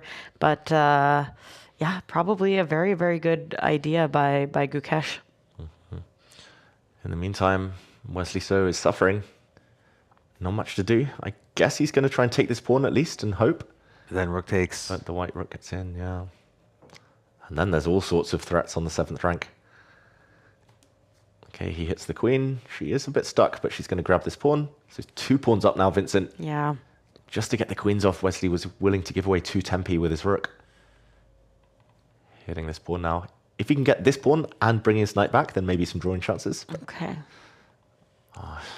Feels a bit unlikely. But Vincent has so much time, and look at this move. Must have done some calculation now to see if that pawn is going to make it all the way over. Should there be a trade? Yeah, it doesn't even take it. Bishop b5 here. Oh, James with all the tactics. That's a beautiful move. And then checkmate on the back rank. No. Is that just a knockout? It does look super strong. He must see that, right? Because then he wins a piece. It's winning. You know, James, sometimes when we have visitors here, they are playing in like Magnus's office if he's not here. And oh no, it didn't do it. He sees the right idea. Like bishop takes pawn, there's still back rank checkmate, but he wants to do it with the pawn instead. Oh. But Maud, you were saying, yeah. No, but sometimes we watch players sitting in the booth here, and some players do way better than they usually do. And now I feel like now that you're sitting here in the studio and you're calling all these tactical moves, don't you think you would have done well? How many points did you say you expected of yourself? 2 points? You must be able to get I'm more going than for that. 3 points if I'm playing Title Tuesday. Yeah. Nice. Because you know what? Also, though, when you're actually playing, to be fair, you get nervous. Yeah, yeah. So Definitely. And especially when you're sitting in Magnus's office with his picture of his wife on her wedding day next to you. you don't feel the power, though, of being married. Like, I'm in Magnus's office. Nobody's going to beat me. Yeah. But yeah, it's always nice. Like that's why I prefer commentary. You kind of have, you relax, you see things that you otherwise wouldn't see. You can be nice and objective, no emotion. But in the meantime, Vincent's doing a great job of converting his advantage. F4s. Okay, from a strategic perspective, wouldn't that? Oh, that was good too, obviously. Yeah, he comes in though. He's got more pawns in mind. 3-pawn advantage. This knight is hit. This bishop is hit. I think that might be game over. There we go. Wow. Vincent Keimer, one-sided Very solid game. Very impressive. Wesley just maybe a bit too passive in the opening. Absolutely. And So that 19-5 though was interesting because you kind of had to do a knight takes knight. It seemed. Yeah, I think Wesley, the King's Indian defense, it's never really been something he's gone to. So maybe experimenting a bit too much. Wasn't one of Hikaru's famous King's Indian wins against Wesley? It was like Wesley and Gelfand. And on. It's like Hikaru's 3 big King's Indian wins. And he won against Kramnik a few times in a row. He used to always get beaten by Kramnik in the King's Indian. Suddenly he turned it around. wow. He won like 4 games in a row in classical chess as black. And look at the crowd we've got at the perfect 5 out of 5 points right now. I mean, this Galchenko guy who really is not one of the most known names in this field is doing very well. And then in addition, we've got Arjun Erigaisi, we've got Bortnik, who's always doing well in Title Tuesday, it feels like. Shimanov. Yeah, there's becoming a more of a split now between the very top and the guys who are following. Yeah, and a couple of games remaining, just the flag fest in the Yes. other games. But yeah, it looks like the Fabulous 5 right now. And okay. No, I thought there was... Yeah, I it thought just was came and got a changing. little bit better tie breaks Yeah. from someone he played doing better. And in just a moment, we're going to have the 6th round pairings. But there's always this also question, James, like, will anyone manage to get a perfect 11 out of 11 score? It's only been done once by Magnus on the 11th once? game week. I didn't know that. After they changed the format Okay. to not have the increment. It's very, very difficult because you have to avoid all these time scrambles. You kind of have to be a little bit lucky to win every single game. You know, I guess the argument against, or the argument for the increment is that the quality of the games is better. But I think if you're playing Blitz to begin with, you're not, like, quality is not the first. Yeah. It's not like where everybody's like reading books of Title Tuesday games or anything. No. It's not the Absolutely. candidates tournament. Yeah, and the other thing is that it gives us a very predictable time when the next round is starting because the game only lasts exactly 10 minutes. And here we're going to see 2 of the top guys playing against each other. Nihal with 4.5 points. He has a huge incentive to try to win and pass Kamer. Okay, and we're going to see a Tarash variation of the Queen's Gambit declined. Which structure are we going to go for? Is White just going to support his pawn in the center, bring the bishop out? It's a trendy move, tricky one. Normally they capture in the center, and after some exchanges, the White Queen coming out. They call it the Berlin of 1d4. Very, very heavily analyzed. So Nihal is going to take back. Is it very drush, the same way the Berlin is? Yeah, often the queens, there were some variations where the White Queen comes out and later takes the Black Queen. The Black King gets lured off its starting square, but yeah, Nihal tends to try to avoid mainline theory. And it's actually transposed to a variation of the English opening. But okay, we'll see who this favors. Will Nihal just continue developing his pieces? Will he bring his rook out, maybe? It's likely to get a symmetrical pawn structure once these 2 pawns disappear. Okay, he plays the waiting game, not bringing out his bishop, just waiting for black to take first to save a tempo. And You know, people always say that in this case, to save a tempo. Does the tempo really mean anything? Like, No, it's a pride thing, I think. yeah. We don't want to be seen that we're losing tempi. yeah. Ooh, Oh, Uh-oh. maybe it's the pride is costing him too much now. he wants to trap this rook. So what's bad about this? Looks logical. 96. Yeah, but it can't just be a defensive move because White can take this pawn back and say, okay, it's equal again. Okay, Vincent finds a good move. Maybe he's just going to break out in the center, and actually, If black gets this move, hitting the bishop, he can also get this move, and the knight is trapped. Oh. Wait, there must be tactics. Maybe when the queens come off the board, white's knight does have an escape square. They're both sitting in the same way with the resting their head in their hands. Kind of looks like they're playing a classical game when they're sitting like that. Oh, so now there's a threat. Big threat. Just knight d6 though. Yeah, the knight can come in. It might get pinned. Might get pinned though. Yeah, the threat is to push this pawn and then to trap the white knight. Oh, maybe b4. I like this one. No retreat. Hit the bishop. That's quite a logical one, I think, as well. How come sometimes it doesn't show the video of them? Like, do they turn it off to go to sneeze or something? No, it's just like the feed, because we do have the video of possibly 400 players. So it's just really like a technical limitation. They have to have the cameras on at all times. I see. So these cameras are originally used. They weren't originally broadcasted to anyone either. It was just for the people who are hosting the Title Tuesday tournament, the refs, so to say, to see that no one else is in the room with them, and they had to share their sound so that they could tell that nobody was giving them any moves. Really was an anti-cheating measure, and then we've been able to use these pictures as well for the broadcast, which I feel like that made it harder to play in Title Tuesday because now you got to buy all these cameras. Like how many? Then you got to set it up technically. You need to have 2 cameras. Yeah, you need to have an extra camera that you scan with your phone, QR code, and then you set it up like behind you somewhere.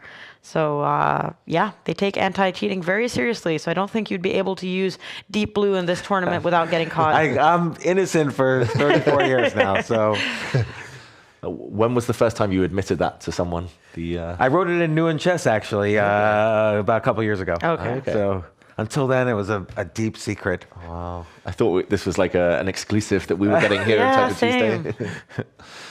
Okay.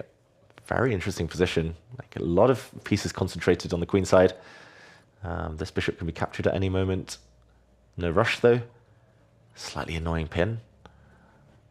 But it's interesting that like the views on cheating have kind of changed like their definition, because when I was younger, it was also normal, like if people had siblings, like the people would share an account. And now, like in this day and age, that would not be okay. And playing with a computer, obviously not okay. So it's gotten quite serious. Oh, we're hearing some sounds from Nihal, So just who's the yawn. usually singing. What is he saying? Oh, He had some reaction there. very sharp ears to catch that. In the meantime, Vincent, it feels like he might have overextended. Like there's a lot of holes in the black camp. Like especially when pieces come off. The one thing he doesn't want to do is to push his pawn forward to break the pin, but he might have to a bit later. Bishop pair, we keep talking about it. Would you ever consider like f3 here? Tactics, yes. Yeah, it's very interesting, pawn to f3, taking advantage of this pin, trying to open up the rook. Okay, I'm going to challenge you, James, to find a positional move at some point in this game. That's hard for me. proven Well, yourself. We can see. You've proven yourself in the tactics department. He's going to challenge the rooks. Yeah, that's just rook d1. Yeah. I would go for. There we go. If there's a positional move, maybe h3. I don't know. I do get, I've been kind of a coach slut almost. Like I've gone from coach to coach to coach, and everybody does say, look, you have to find positional moves. Like it's better just to get in a good position and then play positionally. But It's less risky. Yeah, it's picking the moments tactics. I wish they existed in every position, but it's just Yeah. it's kind of 2-3 moves a game. You might get that opportunity. Ooh, he is willing to give up the bishop pair, it seems like. Oh, no, but he's threatening another bishop as well. Okay. Because otherwise, yeah, black would snap this off in a heartbeat. And big threat of a pin as well. The bishop saves itself first. Now what's Nihal going to do with his piece? It's not so obvious that white's advantage is long term here. Black's got a beautiful square for the knight later. And both of them have spent quite a bit of time in this middle game phase. Oh, and he does advance all the way with his knight. Yeah. No rush to take this. Normally, I think you want to wait as long as possible. Or F4. Oh, F4. Taking advantage of the pawn needing to defend its knight, but H3. Giving the king some luft, some air. Makes a lot of sense. I was thinking about F4 there, though. Yeah. James, you're spotting all the tactics today. F4 there would have been a great move. I'm going to be a candidate next week, so. We'll see you, when one of the players withdraws, you're flying out to Cyprus. Okay, some exchanges, but now black's better. The advantage has changed hands. Just this pawn alone is just super strong if it can stay on the board. Oh, massively better according to the chess engine.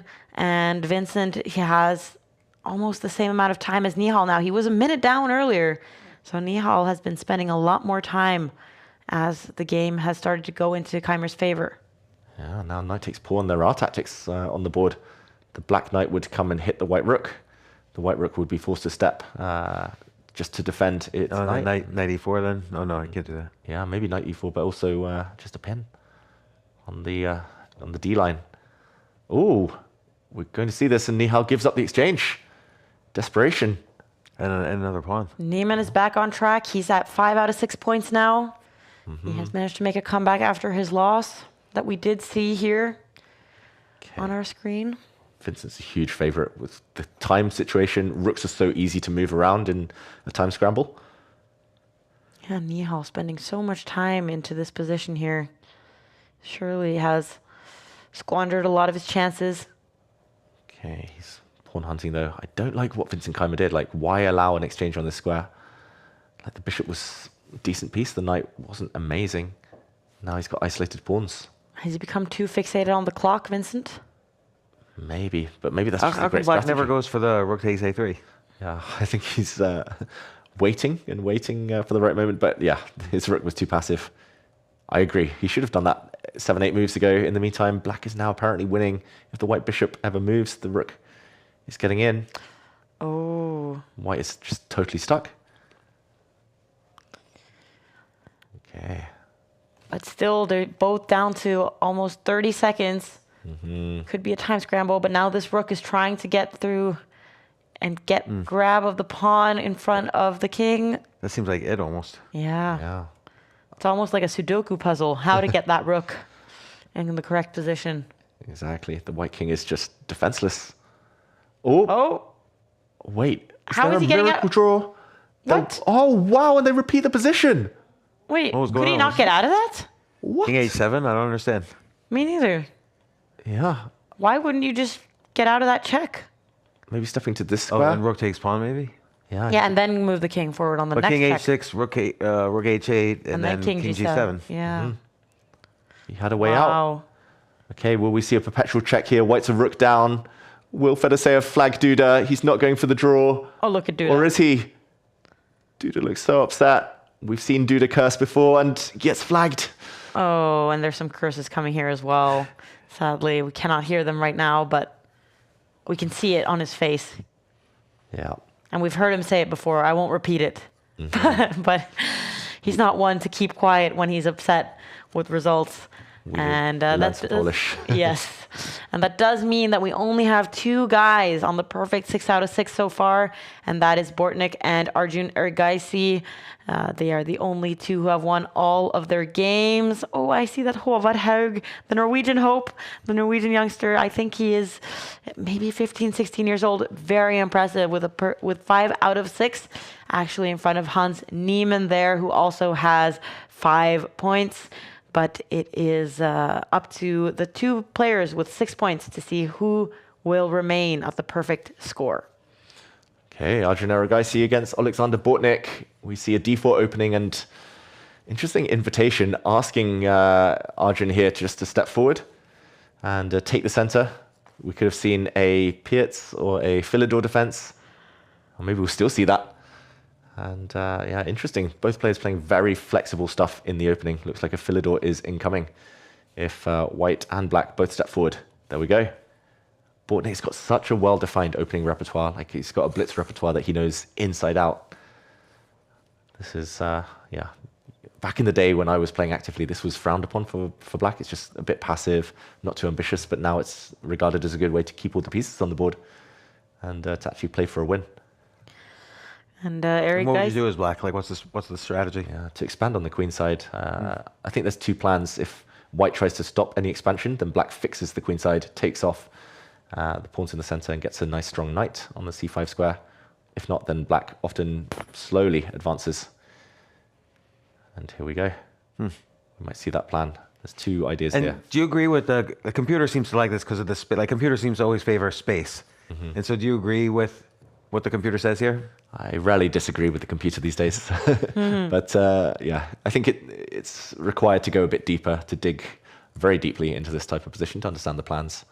First time I ever had this with white was at my first ever British Championship. I was about 9 or 10 years old, and I got this position. I was like, what's white supposed to do? Like, what's the plan? It's just very slow. And what is white's plan, actually? Yeah, it's a good point. Still to this day, I struggle. I have no idea, yeah. I think This is the funny thing about space is that you get the goal of space, but then what do you do with it? It's hard to really figure out what to do. Exactly. I also feel like it's easier to kind of use space if you've traded off some of the pieces so that you kind of get some access to kind of put your pieces on good squares in the middle. Right now, it's like there's just so many pawns left. Like, where are they going to advance these pieces?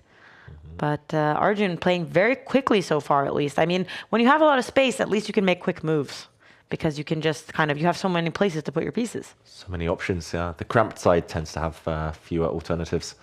And here we go. This is one of the main plans. The knight comes to a semi-stable square.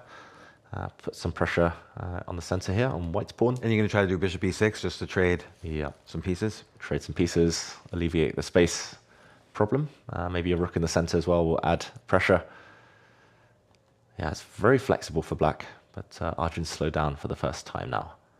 Often white tries to set up or prepare this pawn break at the right moment. I'm not sure exactly when that is, though. Is that a thing now? E5 now? Yeah, definitely. Oh, I guess so. Why trade the e5 or e4 for d6?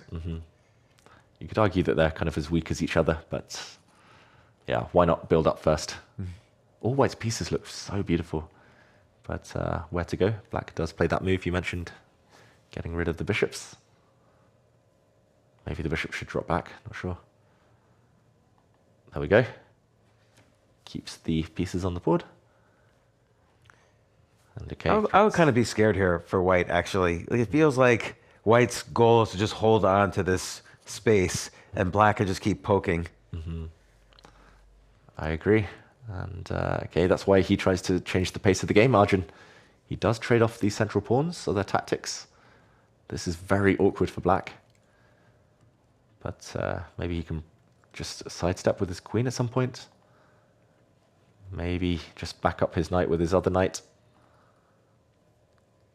Yeah, this type of position is so nuanced. Like in a classical game, you would argue that maybe it's slightly easier to be white, but in blitz, it's quite high responsibility. Bortnik, every time I watch him, he's down at like 1 minute, and then he suddenly levels up and speeds up and becomes a real demon. Bortnik, he has gotten a lot of good placements in Title Tuesday. Arjun still hasn't won and would love to get a lot of points. I've seen Arjun be among the top 10, getting some points for the Champions Chess Tour standings, but he would obviously love to do even better. He has been one of the top 5 players in the world for a really long time now, Arjun, so it's always a little bit surprising that he actually seems to be performing better over the board and in real life than been online. over 2800, right? Yeah. Yeah, he was number 3 at one point, or number 2. Yeah. It does feel like he's regarded as like a bit of an Iceman, no nerves and everything, but in critical rounds he has faltered a few times. Yeah. Almost making it to the candidates on several occasions, never quite getting there. And okay, big threat for the first time in the game. Bishop takes knight due to the pin. How to guard against that? Ooh. Not many great squares for the knight to move to. Okay, there we go. Defends its fellow knight. How to up the pressure. Knight into the center looks very logical. Oh, but maybe knight takes knight. Oh yeah, I forgot where the white queen was hanging. Maybe the rook would just recapture. Okay, he wants the other knights off. Okay, could be a lot of trades suddenly. Queen gets out of the pin. Very logical. Not great according to the computer. And Arjun has been playing so fast as well. Like, he has such a big time advantage. So many pieces left on the board still. Yeah. I've never felt more crushed in Over the Board Blitz than I did when I played Arjun Erigaisi a few years ago. Like, I've played Magnus many times, Hikaru many times, and I always feel like I'm not totally dead. I always have a little bit of a chance. But Arjun, like, when he's on form, he's so quick. Yeah. It's scary. And okay, now the knight's coming towards the king side. Oh, Bishop takes G7. Oh. bishop takes, Master of tactics. and the follow-up. Rook takes knight. Rook takes knight, Bishop aiming takes to knight land a check. F6. Oh. There you go. Wonderful. I mean, yeah, there's a lot to calculate there. There would be a knight hanging in the center after the rook takes the black knight. I think his the way he's doing it is even stronger. He's going to finesse it without even sacrificing his bishop. He's going to take this knight and land in. Or maybe even deflect the queen even further. If rook takes Oh, knight yeah, the pushing. queen is almost trapped. Yeah, how to get... Is this queen trapped? So close. She's got this square. Or rook D4? No. Oh, yeah. Oh, no, rook D4, then bishop B. Oh, no, you can't do that. Yeah, rook D4 maybe. Yeah, queen takes pawn.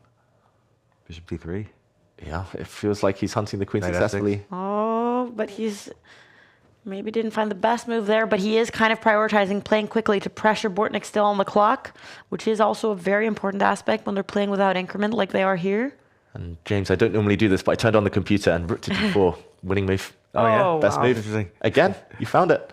And he's going for tactics, the ones he mentioned, but now the white knight drops off and it's less clear suddenly. At least black's a pawn up. He's got something to suffer for if he can survive the next few moves, Bortnik. Yeah, should Arjun focus on the clocks now, keep his advantage there at least? Rook takes bishop C4. Yeah, it's coming. Oh, he takes the other rook. Very interesting from Bortnik. Now bishop c4 is not an... Whoops, bishop c4 is not an immediate threat. Oh, what about rook A4? Queen takes pawn, bishop D3. Queen takes bishop H7. Okay, he's threatening to trap the queen now at least, so the question is, how is he going to save himself? Oh, apparently it's a mistake. Why is this move wrong? I don't see it immediately. It's not obvious at all. Like, it feels like it's something to do with this diagonal or this diagonal. Weak spots. But how to attack? Maybe rook H4. Going for this pawn makes sense. Maybe in some positions you can play rook to the 7th rank. Oh, yeah. that's very Targets. nice. But now, could it be that he's going to spend too much time looking for the perfect moves? Oh, yeah, clock's leveled out. Grabbing pawns, Bortnik. And now, even winning, there is a threat. And he blocks it with his bishop. Oh, but Is rook Bortnik going to be takes- able to turn this rook whole takes game bishop. around? Rook takes The rook takes bishop is like a draw, though. But maybe he should just be happy with a draw at this point. I think he would love a draw, Gennaro Gaisi, right now. He drops his rook back and, oh, it's going from bad to worse. Queen's off the board. He's left this one as a runner. Black's 2 pawns up. He can't trade queens. He's 2 pawns down. Wow. Time scramble. Arjun, It's going to it's be a all gone time wrong. scramble. And I don't think that's going to go well for Arjun Erigaisi. We've seen so many Bortnik wins. Yeah, in he's time so good at scrambles. this part. He was the only one who flagged Nihal Serene last week. Oh, no. And the moves are so easy for Bortnik as well. Marching his pawns, they're well supported by each other, by the bishops, by everything. Yeah, pushing pawns is the best thing to do in these time scrambles. So easy. Oh, pre-moves are about to start happening. Oh. Oh, he just needs bishops off the board. But he does have 13 seconds. Anything can happen when players have this little time. Yeah, Arjun is fast too. He's going to land a check. He is very quick. Oh, but now the pawns are rolling. Now the pawns are rolling. Oh. Queen will soon be born. White's bishop is totally out of it. Tries to get it back in the game, gives itself up. Oh. Bortnik's taking got 6 chances. seconds. Oh, is that enough time? Queen is born. Where's the checkmate? He's going back and forth. He's pre-moving now. He pre-moves a check. He's going to take the rook. Oh. He's going to get everything off the board. He's coming in for the checkmate. He's got so much time now. Oh. Bortnik. Wow. So speedy. Could have been scary to see some stalemate situations, but here we see Håvard Haug. Let's go Norway. Sorry to be rooting for one of the players, but he has a minute against just 18 seconds for Artemiev. Would be an amazing win by Håvard Haug, but I guess the position objectively is a draw. Total draw, total fortress. Black can just pre-move, and there we go. The pro move there would have been playing 49 moves with just the bishop, and then giving up your pawn, playing another 50 moves. But I think Artemiev here with 17 seconds, maybe that was enough. When you have opposite color bishops, you can just kind of make those quick moves. Never have to think really about what you're doing. And actually, these two squares that are highlighted right now, he can pre-move those forever. There's no way to take advantage of the bishop moving to those two squares. So draw a fair result. Apparently, that was an 186 move game. So Horvat has already been trying to win that.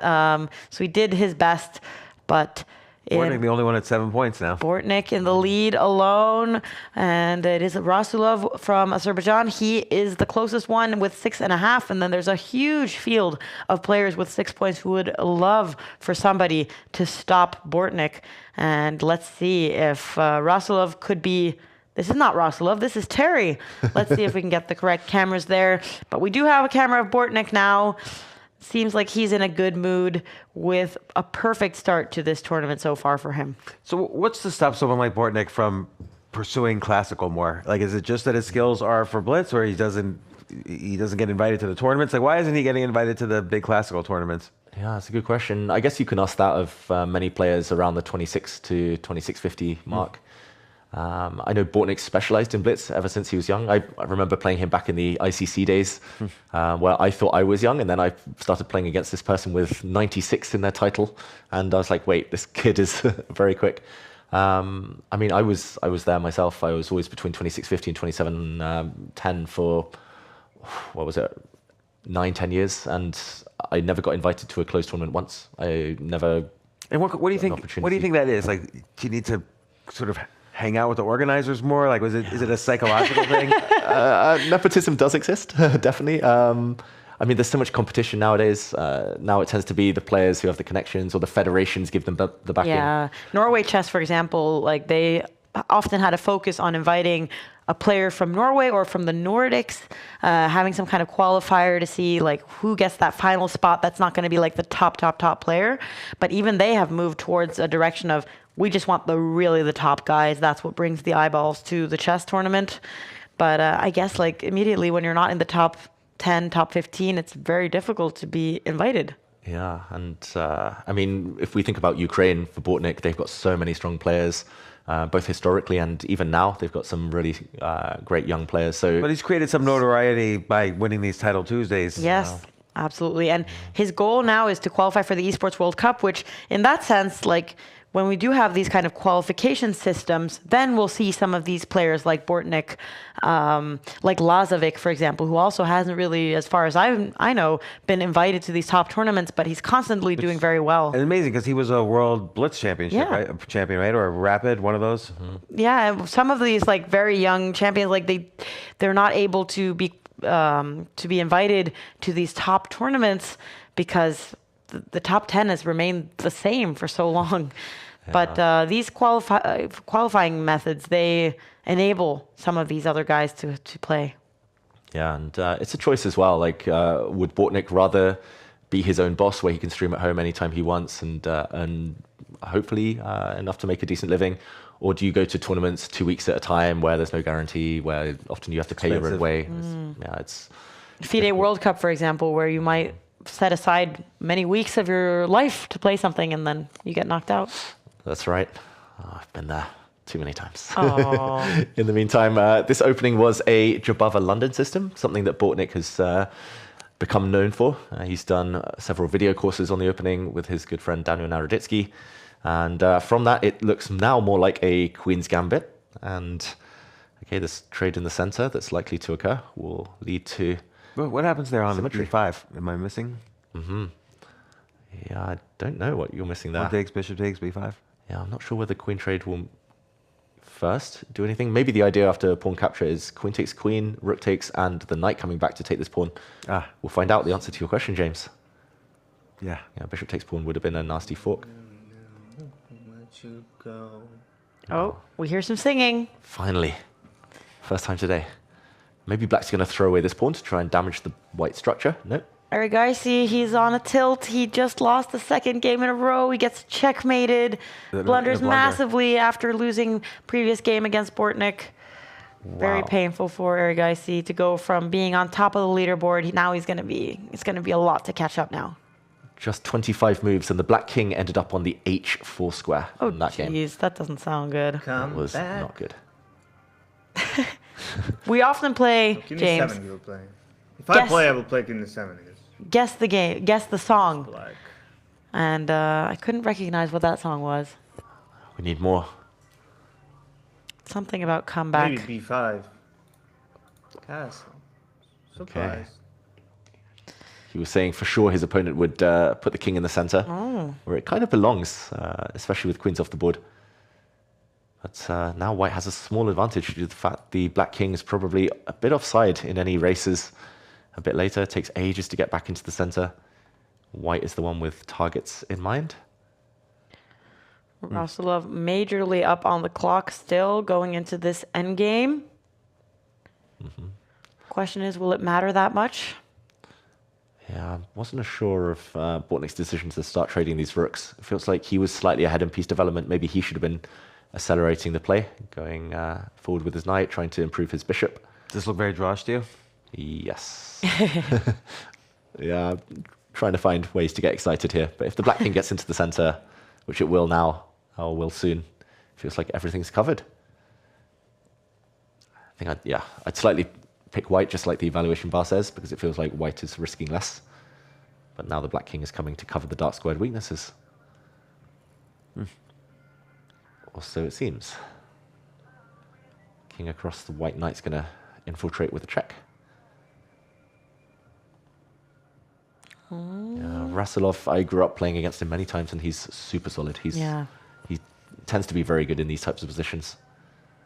Wait, Now, do you know some of these players from like childhood because you've been playing in so many World Youth Championships and things like that? Yeah, I think I first met Rasulov. I think I even played against him in World Under 10 or World Under 12 championship. World Under 12. It's a long, long time ago.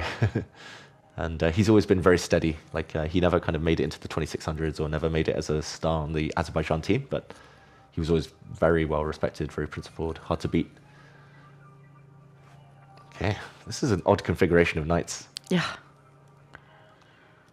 Okay, one of them gets off the back rank. And does then stop that check that perhaps Bortnik was threatening. Bortnik is making some advances. Wait, I could take. Oh. Probably. I could. He could have taken the bishop, but he didn't. Yeah. Maybe he regrets allowing this bishop into the center now. He wanted to use this diagonal for his own bishop. Oh. But never a good feeling. And now he's down to a minute. Rasulov has 1.5 minutes. Could mean something. It's a bit of a time advantage. yeah, that's a crazy high rating. 32.46 for Bortnik. Wow. Okay. Who's the highest rated right now on Chess.com? Hikaru usually. Usually Hikaru. That's 3,400 on a good day. Then it's normally Magnus, and then below that it tends to rotate between like Hans Niemann, Alireza, Faustino. I think it's almost up there now. Okay, pawns are rolling. White's making progress. Yeah. Both on the board and on the clock situation. I mean, now the time advantage is only about 11 seconds. Yeah, this is interesting. If White gets this pawn break, like, he might capture it away from the center. I'm going to try to win it, we just heard him say. Bortnik advancing his pawns. Time scramble. It's going to be a time scramble. Check. Check. Repeating. Oh, nope. Not from Bortnik. He doesn't want to repeat the position. Oh, there's so many tactics now. Can black take that pawn, for example? Try to deflect the black... deflect the white pawn from the knight's defense. I'm going to keep Bortnik's sound on because he does have a tendency to be quite loud in the final moments of the game. Oh, and he's advancing. He's going to put a pawn very far, close to being a new queen. If he can remove that pawn in front of it. Yeah, tactics now in the air, but it is a big risk. This pawn could just stick out and become a weakness itself. Whoa, knight to the corner. That is an odd move. The knights are clumsy for white, and whoop, is this knight going to be trapped? B5, yeah. It looked like b5 was a very strong move, pushing the pawn and going for the knight in the corner with the king, but he let it out. He's just trying to play quick, sensible moves here, Rasulov. He's flagged me many a time online, and now the white pawns are weak. The black king is the quicker to the center. Oh, black's going to zugzwang white there. The white king had to give way. The knight had to give way. Pawn drops. That's got to be frustrating. Yeah, 6 seconds. Looks hopeless. Black is just marching. Oh. Bortnik knows it. Body language. Ёбаный в рот, блядь. Что я сделал, нахуй? How's your Russian games? Oh, I didn't hear. What did he say? Something that I didn't understand, but something that sounded unhappy. Yeah, whatever's been said at the end here is probably not a positive word from Bortnik, who is passed by Rasulov, who's in the lead alone with 7.5 points. But suddenly the field becomes open to so many more players now. Niemann, Nihal, Fedoseev, big names have almost caught up to Rasulov, only a half point behind. So whoever he's playing in the next round will be very inspired to try to win. And even Caruana coming up now with 6.5 points. Bluebaum, the candidates, Yasipenko, they're catching up now as we have only a couple of rounds left. Yeah. Rasulov's done everyone a favor, like just by opening up the pack. And now everyone's going to be hoping that whoever faces him next will do them a favor. I feel like everyone's discounting, though, Rasulov. It's like, okay, he's not going to win. He's first, so everybody now opens up for everybody else. Yeah, we kind of are doing that. But that's because look at the names. I mean, like, look at the chess celebrities that we have in the chasing pack behind Rasulov. I mean, what is his rating approximately, David? Do you say that he never passed 2,600? I think he's always been high 2,500s as long as I've known him. I'm going to check right now. And I feel like that can't possibly be enough against this field of players that have been above 2,800. I mean, surely some of them are going to catch up to him. Well, at least 3 players there have been above, like Caruana, Arjun, Wesley, have been above 2,800. Yeah, Rasulov's peak rating 2560. Wow. Currently 2520. So he has been an online specialist for many years. What's Bortnik's rating? Ooh, in my mind, he's always like around 2600. I'll do a quick check. Yeah. We can't expect everyone to know everyone's ratings at all given moments. 2604, I was right. 2604, all right. Wow, but that is like lower than I would expect compared to how he's playing here. Yeah, and he can beat anyone on his day, that's the thing. But I think maybe less consistent than some of the Hikarus or Wesleys or MVLs. Yeah, a bit more up and down, I would say, Bortnik, and I think he would agree. But very dangerous as a player. And now that the players have finished the 8th round and we have a leader, they're going to have a very short break and we are going to sum up the action so far.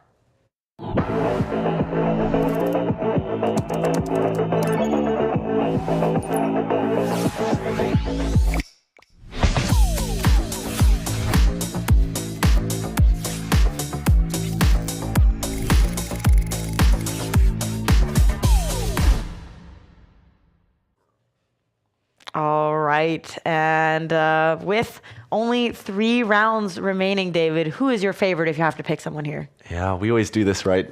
We always guess at the second break. I will say Nihal to do a double. Oh, wow. 2 tournaments in a row. That would be very impressive. Only done by Magnus as far as I can remember. Yeah. And what about you, James? I'm going to double down on Wesley. Like, I'm just going to... Yeah, you called that early. That involves other people making mistakes because you'd have to have this whole pack of 7s fall apart. Yeah, but at the same time, like a lot of these guys with 7 points are going to meet each other and maybe they can create some opportunities. And I also feel like Caruana, now I see him in 11th place. Like, surely this must motivate him to see that there's a chance for him. Yeah, so there's 7 people, right? Obviously 7 people with 7 or above. And so that means just 3 rounds, half of them are out. So, I mean, they've been hurt. So potentially in the final round could decide the winner. And we've seen also what's interesting in these final rounds is, do the players go for a quick draw or do they really try to win the game, but then they risk falling out of the top 10, risk getting no points for the Champions Chess Tour leaderboard? Yeah, it's a difficult decision when you're playing in a field of 400 players. And we're not sure what's the best strategy. Neiman, for example, maybe he should try to get some points this week. Yeah, definitely. And James, we tend to say that 9.5 is the magical number. So if you get 9.5, if you have good tie breaks, you're very likely to win the tournament. Occasionally it's more than that. But if we look at the scores, if Wesley wins all of them, he's got good tie breaks. He's at the top of his score pack. I could see that happening. Rasulov probably knows in the back of his mind that 2 or 2.5 points might be enough for him. But so I don't know how to say that guy's name, but Wesley's probably going to play Sidipov. So if he takes out that guy, and by the 10th or 11th round, he'd be going for it. Exactly. I think, it's easy to say, I need to win, I need to draw, I do need to be solid, but ultimately they need to lock in and just focus on the moves themselves. Cliche. And usually we see that if you get 9.5 points is usually what's required to win a Title Tuesday, but Rasulov then, if he can get 2 points on the final 3 games, should be enough for him, but then he might be dependent on tie breaks. And have you ever dropped out of a Title Tuesday while playing, James? I don't think so. No, because that's sadly another consequence of having 400 titled players is a lot of them will at some point get upset. Maybe you're not as disappointed by yourself if you don't get that many points, but some of these top guys, they can figure out that they're like, I'm not going to win. There's no use for me to play, and that does affect the tie breaks. There's no upside for a player like me being disappointed. Like, 'cause I have no goal. I just want to learn and play good players. Yeah, of course. I also, when I've participated in Title Tuesday, like my goal is to play one of these top guys. Sadly, my level hasn't been good enough. I don't get enough points in the beginning to face like the very, very top. But who's the highest rated player you've played in Title Tuesday? Ooh, I actually don't know. I have played some Grandmasters, but no Grandmasters that I've heard of from before, because 400 players. So I haven't played anyone that a well-known Grandmaster that I've heard of, sadly.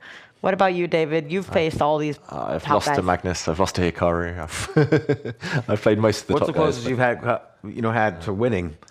Yeah, before we changed the format, so beginning of 22, I managed to win Title Tuesday once. Wow. Once ever. Yay. But I've competed hundreds of times. So, and still. that week, Hikaru wasn't there. Magnus wasn't there. And actually, that was back when... Don't write that down on your CV. Just say that okay, you won. I won it. It was easy. Yeah. All the best players were there. And it is Nihal who is given the task of stopping Rasulov at the very top. But we are going to watch Neiman here play against Sadwani, India versus the US, and an Italian game. Yeah, Italian game. And this is something that Hans specializes in. I would say nowadays he's maybe the world-leading expert on this opening. He's gone for the high-risk bishop to g5 variation, where he brings the bishop all the way around. Black is provoked forward to break the pin, and this tends to be fiery stuff. This is very nuanced, but with the pawn on this square, it means that white cannot advance with his own pawns on the left flank. Normally, that gives black license to play on the other side of the board. Here we go, by pushing pawns, but Hans seems to know his stuff, ignoring the evaluation that the black side was doing quite well. He's happy to trade off these bishops, and I think the argument is that the black king simply doesn't feel safe castling anywhere. And there we go, it just shifts. I've got to admit that these positions have always been a nightmare for me. I just don't understand them deeply. Computer says everything is 0.0. It's all about long-term plans, and Hans has been playing this for like almost 10 years now consistently, his main white weapon. So I trust him. And very quick. He's played 21 moves now in under 20 seconds. Yeah, you were saying he's an expert. So this is something he's looked at before, and that's one of the advantages of being really familiar with the opening you're playing. Like Magnus, he's always doing different things, but if you become a specialist in one specific opening, you can play so quickly, which is a huge advantage in Title Tuesday without the increment. Yeah, that's how they did it back in the day. Yeah. Like, certain players would only play the Catalan, certain players would only play the Roy Lopez, and they had great results. But nowadays, everyone's jumping about a lot, and it's out of necessity with computers. But I don't know, I think there's a balance, and a lot of the top players... At what level do you think all their tactical skills are about even, and then what really separates out the great players is the ones who understand more openings and more positions and so on? I would say that level's already quite high, like 26 50 plus. So like someone who's 2700 will probably roughly have the same tactical abilities as someone who's 2750 or 2800. I think so. What you see? And then it's just a matter of like just coaching and end game opening study and so on. Exactly. Then it's just small details and maybe time management and a few small things here and there. Was that Hans Niemann singing? No, I don't think it was. That's why we're now reloading these screens so we can see if Niemann is saying anything interesting, because he is known to have some interesting comments, and we're trying to get the sound from him. But we do get a camera here of Sadwani, who is doing a very impressive effort in this Title Tuesday and has gotten a very high rating on Chess.com as well. Yeah, 3,200 is stratospheric. In the meantime, White has a big advantage because of the space that we were talking about earlier today. White can choose when to push a pawn, when to build up. Black has to watch out for this pawn break, every single move. White's knight superior to the black knight. It's on an outpost. Black's king a bit open. Yeah, Raunak, I think he's the second highest rated grandmaster in the world with a tattoo. Yeah, this is behind Jan Nepomniachtchi. He's in a bit of a pickle. Oh. Ooh, pickle. Niemann has spoken. Yeah, Black is in a pickle. In the meantime, I'm also taking a look. Oh, he is singing. Hans Niemann is singing. Knight f6. Oh, yeah, I like that knight jump, but he wants to take away squares from the black pieces, and he's got targets in mind. Oh, walking into a pin. That looks super strong for White. Looks like knockout time almost. Okay, I thought he was going to use his queen and give a check on this square. One of our viewers is asking if you have any experience playing chess, James. And the Vaguely. answer is, of course. Vaguely. You're a national master. You can play in Title Tuesday. Right, which you can score 1 point, 1.5 out of 11. But I mean, maybe this view is just switched on because you've been mentioning some crazy moves, and they always seem to be the best ones. Very impressive. Absolutely. Especially in tactical positions. Yes. I'm best as a commentator, not as a player. Same for me these days. So the queen's coming in though. Hans Niemann, he's pretty much tied up Black completely. Black can barely move. He can also go this way at the right moment. Another viewer claiming that Niemann is bored. We can hear him kind of hammering his mouse or something like that. He is a little bit impatient now, but he knows that he should win this game. It's all about not messing it up now. Could be a very important victory for Niemann here. Yeah, knight takes pawn now impossible due to a check, and the knight would drop off. I decided to turn off Niemann's sound for the time being. I'm also keeping an eye on the top game between Rasulov and Nihal, where Rasulov, he has almost a minute extra on the clock and a bit of a better position according to the computer, but still early days in that game. Not a lot of pieces have been traded off. And one of our viewers saying he pushed all his pawns forward, lol. And this is the downside to pushing pawns when you're black. Yeah. Or in chess in general. Like, this king is so open now. He wishes his pawns were back, defending the king. And we will see now that Niemann also has a very solid time advantage and massively better according to the engine. Everything is going his way. Yeah, what could Black even do? There's no moves. Yeah, shake of the head from Raunak Sadwani. Maybe he can bring his knight back, try to ask for a rook exchange. Although I'm down a pawn. Oh, I kind of forgot that Niemann was down a pawn. Not anymore. Oh, wow, that was quick. Resignation from Raunak in a position with level material. He immediately resigns. Look at the smile on Niemann's face right now. He's very happy. Yeah, what a beautiful game. Very similar to my game against Anton. All right, so Niemann now has 8 points. Very important now to see how this game goes. Can Rasulov be stopped? He was in the lead alone before this round. Ooh, a typical Sicilian. This was a Najdorf originally. And Black's king still in the center. Probably won't be castling this game. And the white king on the queen side might become under fire, but likely to be a bit safer than its counterpart. This is interesting. Like, these positions are so kind of double-edged. Black long-term's doing very well. Isolated pawns to play against, but white goes for the attack. Let's see. Rasulov with an advantage, apparently, on the board and clock. Bishop trade offered by Nihal. Oh, and a minute Okay, extra. bishop takes G6, pawn takes, knight takes, queen moves, and the dark squared bishop looks really tricky. Yeah, tactics around that. Maybe the problem would be that queen takes pawn was available if the white sacrificed everything, moved the knight and bishop away.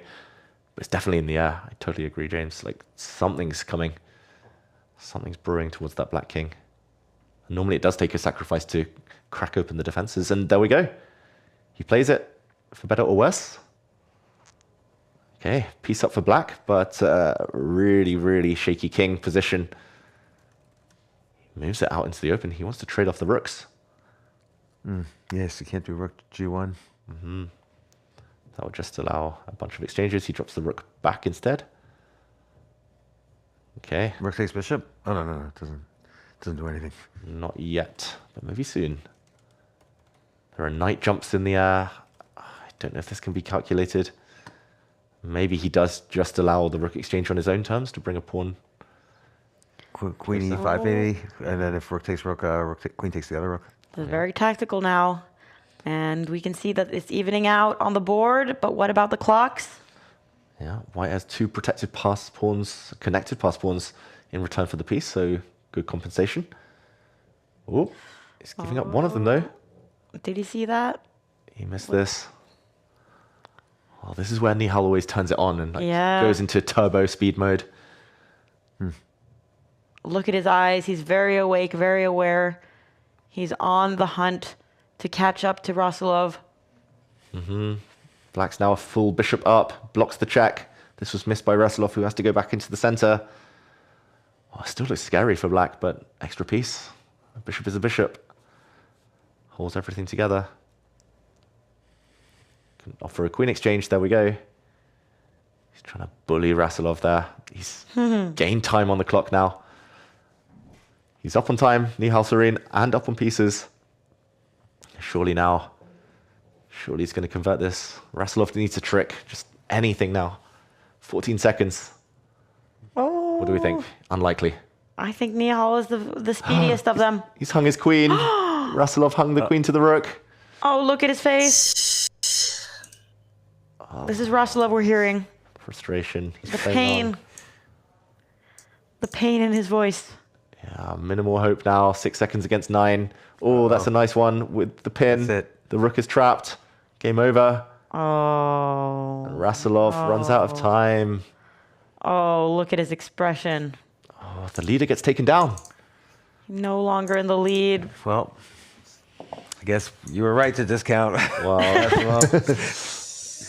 He's in shock. And look at Nihal's reaction by contrast. He's really celebrating. Very happy with himself, realizing now that he's going to be one of the players in the lead. And by one of them, also we can see that Fabiano and Wesley have drawn. So they're both at 7 out of 9. But look at this pack we've got at 8 points. 4 players that could all be the ones who could win. But we can't even discount Rasulov completely just yet. 9.5 points is usually enough. And there's a lot of players, these 5 top players, who could all achieve that score. Given some good results in the final rounds, ooh, it's going to be difficult to know which game we should pick and follow. it's crazy. Caruana's also on 7 points, but he's not even in the top 20 on tie breaks. Yeah, that's It's crazy. Such a close pack. That's such an unlucky pairing, Fabiano and Wesley playing each other. Yeah. In the meantime, Fedoseev against Neiman. This is going to be fireworks. Both of them with 8 points. Incredibly important here to stay in the running to win Title Tuesday, Game Week 4. And it must be a Neiman with a lot of confidence right now. He's won 6 games in a row. What a streak. And it's a anti-Berlin. Berlin defense met by a bishop takes knight capture, meaning the position becomes a bit more closed. Black has the bishop pair, white has a slightly better pawn structure. But yeah, this is again something that Neiman plays. Like his core repertoire, white, Italian game, black, Berlin defense. Has been for many years now.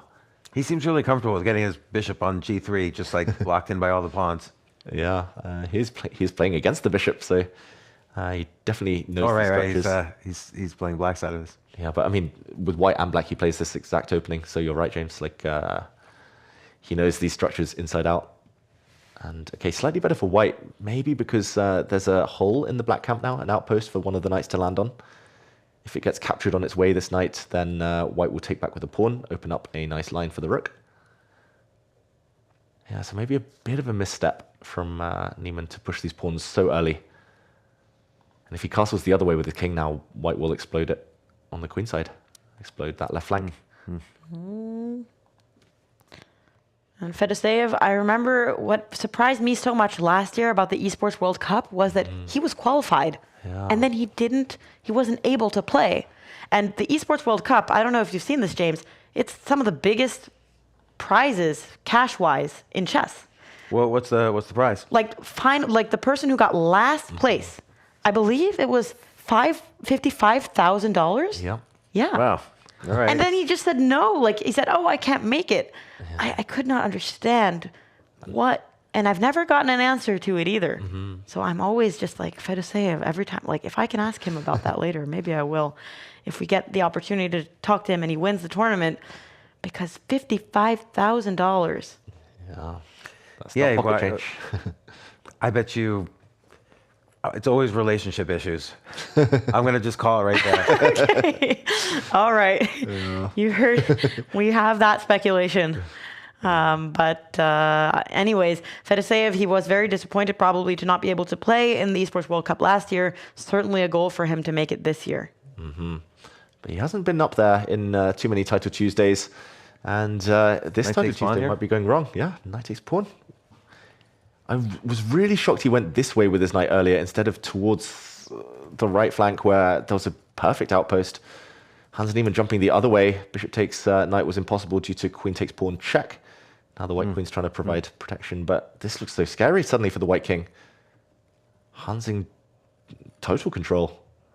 I mean, even if he takes a timeout now to castle, like the black king's going to be much safer hiding behind a wall of pawns than the white king. Is there a breakthrough here and now?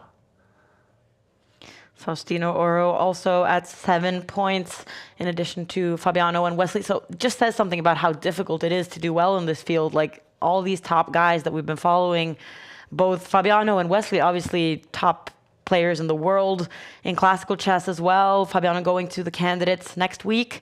And then Faustino, super young, talented player, also at 7 points. And at the very top, we've got these two guys. So it's been a really packed field, even without Hikaru and Magnus, like the two clear number 1 and 2s. Especially in this format. It's interesting. Do you think, given that the candidates are happening next week, do you think all these candidates in here they're playing too much blitz now? Or if you were a candidate, what would you be doing? Would you be playing Title Tuesday? But you need to be qualifying for the Esports World Cup, which is an incredibly important tournament. Huge money prizes. I mean, number 1, do you remember how much money Magnus won last year, David? It was like $250,000. Yeah. Is it more? Yeah, around $250,000 for a 4-day tournament. I mean, that is unheard of in the world of chess. Yeah, that's comparable to other sports. Yeah. Which, have far greater rewards. Oh, in the meantime, it's hanging by a thread for white here. Maximum pressure for black on the G file. I'm already looking at rook takes bishop, rook takes, and then queen takes pawn, but white can bail out at the end of that by throwing his rook in the way. There we go. We're going to see this line. And, okay, Hans Niemann, I don't know if he sold his advantage a bit short here, but he's going to be maybe up a pawn in an endgame like this. Is that enough? Ooh, rook endgames. This is painful. Are all rook endgames drawn? Oh, is that... Trapped rook? All rook endgames are painful. Oh, are they going to take a draw here? Are they going to go back and forth? That is a risky decision to be making. Oh, and that makes it so much more exciting going into the final round. Both of them now at 8.5 points. Yeah. Means that there are several players who could catch up. Nihal could move to 9, but is not going to do so. Could it be Tsiripov? Coming out of nowhere, it would seem like. Yeah, Sidipov earlier in the tournament lost a game in about 30 seconds after blundering a piece. Oh, yeah. And then he mated Arjun in about 2 minutes, so he's been super speedy and 3 minutes on the clock. And he's been conserving his energy here as well. Yeah, he is the exchange and 2 pawns up. Black has a rook for bishop and 2 extra pawns. Unless there's some tactic on the back rank, it's just going to be... Like bishop c6 maybe? Yeah. Going bishop... Back, around the back. That's a nice trick. Bishop into the square. If it gets captured, would walk into a back ranker. I like that. Also stops black from using the d-file to challenge the rooks. I think that might be a forced move, like at least in practical terms. Nihal, what's he doing on the clock? Oh, great spot from James. Bishop c6. Oh, Sudipov, you can't mess this up. And he certainly hasn't won in the new format for Title Tuesday without the increment. And it would be a miracle for him to be able to get 10 points on the leaderboard. And here black has multiple moves. I wonder just rook d7, or I guess bishop d7. Wants to keep the material. Still not easy for black to untangle. He's going to do it the slow way. Now he's going to challenge the rook in the center. Yeah, that was nice maneuvering from Sudipov. And I'm getting some information that Sudipov, he has gotten a second place once before they changed the format. So I would assume that he's never won a Title Tuesday. It could be the first time he does it if he manages to get this game all the way to secure himself 9 points. That would be impressive. He's always had a high rating on Chess.com at Blitz. Like, I think for the last 10 years, he's been over 3,000. Yet maybe he's a bit unknown for many of our viewers. Doesn't compete that much. He's beaten Magnus, I think, even over the board in speed chess at one of the World Rapid Championships or Blitz. So he's a dangerous customer. Here we go. Nihal, last hurrah, Hail Mary. Throwing his pawn forward. When in doubt, push Harry. We saw that he managed it. What game was that? He managed to Against pull Rasulov. out a miracle. Yeah. Yeah. Maybe again. Or this is where it starts. You get a bit nervous if you're Sudipov with a pawn sitting so close. A queen on g7 would be a miracle now. Classic Nihal strategy. Oh, that's been stopped. Queen coming across. 25 seconds. Oh, surely he knows, Sudipov, right now that this is a huge chance. He probably hasn't seen that Fedoseev and Niemann have drawn, but if he can just make it out of this game with 9 points, he'll be able to see that all he needs in the final round could just be a draw. So he needs to just keep it up. And he's got so much more time. Yeah, the brinksmanship of Nihal. Like, he's so creative trying to open lines for his rook, but it just shouldn't work with 18 seconds. And now he has to burn more time. Sidipov's got so much material to give back. Ooh, and Duda has won against the candidate player Yesebenko. He's at 8 points out of 10 now. Could be important for him in the points he's trying to catch. Oh, and he's worked it out. Sidipov, queen takes pawn. There's going to be a queen trade, and Nihal is going to resign. Surely, 11 seconds. Bishop down. Sidipov's got it. You can see body language. Nihal's accepting now. New queen about to land. Okay. He's got one final trick, but the black king is going to step across. Or no, he's going to allow a white queen to be born. Wow. That is very confident stuff from Sidipov. Yeah. But extra rook and bishop doesn't hurt. And all the time in the world. And there he goes. He's nodding. He's happy with himself. Wow. He'll be So in just a exciting to moment. watch this with you guys, by the way. Like, no computer, just watching and trying to figure it out. Oh, and let's root for Wesley here with you, I know. James. We'll see. Let's see if he can do it. But it doesn't look promising. Oh, can he mate that white king? Suddenly it's a draw, apparently. Could he have kept checking there? Could he have kept checking? There might have been a miracle draw. He's still going to try, but who's queening first? White is. Yeah. Wesley's running out of ammo. The white rook holds the first rank. And there we go. But a Wesley very falls. tough opponent for Wesley to be playing with 7 points here in the second to last round. And let's see what the standings look like when the dust is settling. What's happening in the Arjun Erigaisi Rasulov game. It's going to be very important for the top 10 here. And Looks like Arjun's about to flag Rasulov in a rook endgame, a drawn rook endgame. oh no. Rook and 3 versus rook and 2. We'll see the final stages. Oh, and now he's hung his rook, Rasulov. Oh. Caught in a pre-move. And Is there this we go. the second loss for Rasulov then against these speedy Indian players? Very painful. But an important win for Arjun, who currently stands at 4th place. At the very top, there is only one player with 9 points. It's going to be very exciting to see. And he's playing against Niemann, who has to win the Title Tuesday. Game week 4. So Niemann, he's got to give it his all. And a draw is not enough for him. Yeah, he had a winning advantage against Fedoseev. If he converted that, then this would be a golden opportunity. But still, he's got his fate in his own hands, Hans Niemann. And okay, let's see what he's got in store. He goes away from e4, e5. No more Berlin defense because he knows that a draw is not enough. So we see the Rossolimo Sicilian, almost the anti-Berlin, with also a bishop takes knight, doubling the black pawns. And white gets the center. This is very well-known stuff. This is mainline theory.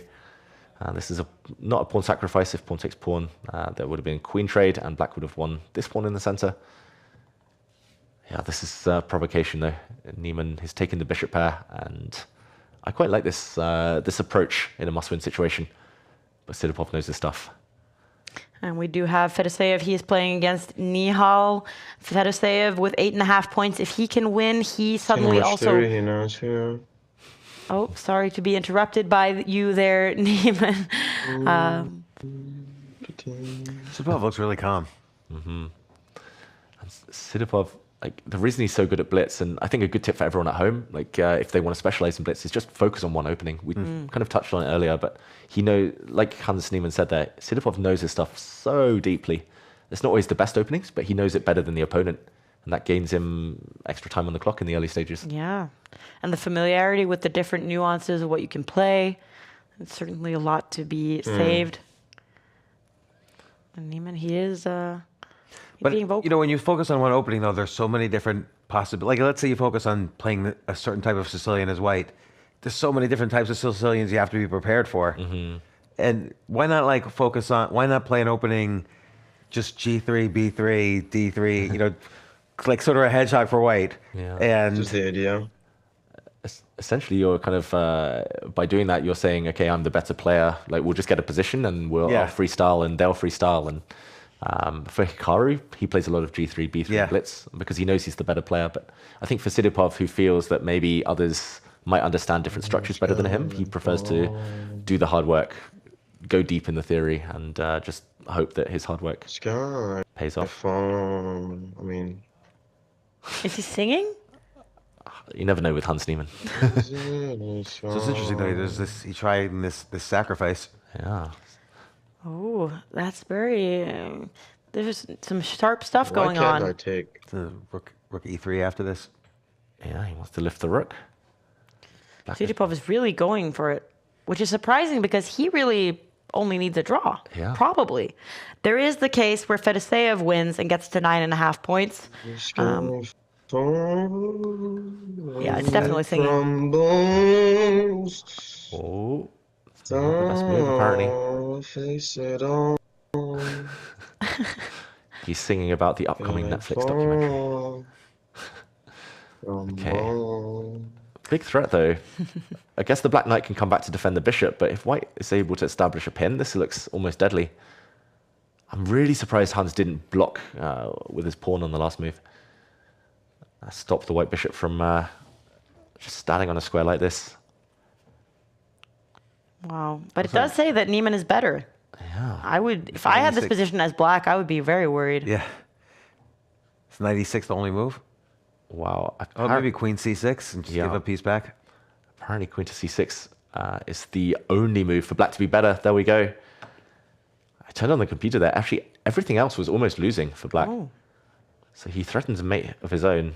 Impressive move by Niemann. On queen g4, just queen takes pawn. Maybe queen takes pawn, or maybe just kind of for one move you buy yourself a little bit of time. Defend. It's all up in the air. Actually, queen takes pawn, I think you might be right, James, because at the very end, once the dust settles, some exchanges on the square, black will have a fork on the two white rooks. I think you're right. This was a forced move by Sidipov to block the checkmate threat. But now how to continue defending.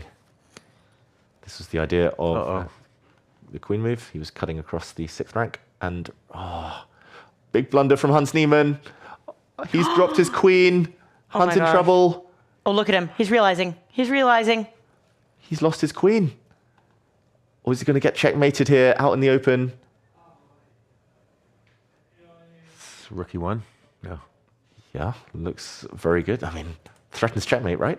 Yeah. Then queen g6 maybe. Okay, he steps forward with the check. He's got at least a draw here, Sidipov, if he wants it. Oh, is he going to force the draw? Taking a draw. He does. Wow, that's so surprising because that means that Fedoseev could catch up. And then we need to look at the tie breaks. On tie breaks, would Sidipov then win? We don't know that because it's going to be you when you're playing against 11 opponents and there's a field of 400 players where lots of players are dropping out. I would not trust my tie breaks like that. Yeah, I would not trust my former opponents, No. especially if I'd beaten them in the same I can tournament. actually see that in the very moment, Fedoseev has 72 points on the tiebreak and Sidipov has 69. So if Fedoseev wins this slightly better endgame here, he might win the whole thing. Very likely. And Sidipov, just for everyone at home, was winning with the move rook to e1, defending the rook. That was the only winning move. But James, I've said it before, I'll say it again. You should be playing. The tactical awareness Next there. week, I'm going to start Yes. my heavy training. He had 2 minutes as well. Like he had time to at least stop and pause. He could force a draw any time. And got he's nervous. gotten second place in 2018 and in 2025, Sidipov. He's never won Title Tuesday. I'm What's the money in Title Tuesday? like $1,000. Yeah, for Okay. first and 500 for second. So it's a big drop. Yeah, but the most important thing is the Esports World Cup because if you get last place there, you get so much money. I mean, that would finance your entire year of playing chess. So just making it to that Esports World Cup, performing well consistently is the best thing you can do, more than just win a single Title Tuesday. But it's still a huge honor to be in that exclusive club of players that are winning this weekly tournament. And if Fedoseev can win this for the first time since they changed the format, he's won several times before in the 11-year history of Title Tuesday, but it would be very important for him. Yeah, this pawn is now hanging in the center. If that drops, then the knight is also undermined. Does white have to push forward? Whoa, mysterious move there. Or is it? Rook takes pawn would now be met by rook takes knight. The king moves, and it would be a knight fork against the king and rook. That is not going to happen. Instead, the rook cuts across, and Nihal Sarin's left his king undefended. He's gambling here. He's given up a pawn. But now this is a future queen for black. White has to just give checkmate or some kind of perpetual check. But how? Rook c8. Yeah, Rook c8. to come round. Yeah, I don't think it works just yet. There's no perpetual check. If the knight does hang, drops his knight back. He's trying to trade off. Okay, nervy moments. Nihal's clock handling has not been great today, and he's a minute down. Oh, Okay, knight's coming off the board. Oh, a check and he takes back. Apparently a mistake from Fedoseev. Back to level the evaluation. Rook oh c8. gosh. Yeah, I have Rook to c8's admit, got to be it. I was just it. starting to prepare my questions for Fedoseev because I was like, maybe he'll win this whole tournament. And now I'm not so sure anymore. watch out, you might get checkmated. Oh, gosh. That's it. Like, what can you do? Got to start desperately getting out of that. I mean, you've got to move the rook so that the king has a way to escape. But oh, he's blundered, Fedoseev. He's now on the brink of a defeat. Oh, what a huge turnaround. Wow, a check. Nihal's going to mate him. Oh, there wow. we go. That is insane. And look, even Nihal is incredibly surprised. He can't believe what just happened in the final moments of the game. And Fedoseev had time. It's the panic. It's 16 seconds for Nihal. yeah, that's what happens. Wow. Like these nervy moments, it always comes down to one move here and there. It could have been so different. Nihal's come back from behind 3 times now, we've seen. But that does mean that we have a winner of Title Tuesday Game Week 4, and it's Sidipov, who took a draw in a 1 position for him, didn't find the important moves against Neiman in the final moments, but he is the only player to reach 9.5 points. Yeah, that's the lesson there. He And played it 9.5 safe. was the magic number, as you guys predicted. And we also see that some players are still fighting it out. This could be important for the Champions Chess Tour standings. We see Duda, he is trying to win his game, could get to 9 points, would be a huge lift for him to get in the top 5 and secure himself many more points. Heartbreaking for Fedoseev, who's going to get very little pay for his great effort today. Yeah, that is. It's always tough. Like if you lose at the final round of an event, it just leaves a sour taste, and you just think, oh, I've had a bad day, even if the rest of the tournament was great for Fedoseev. But Sidipov, who would have thought that? None of us predicted that one.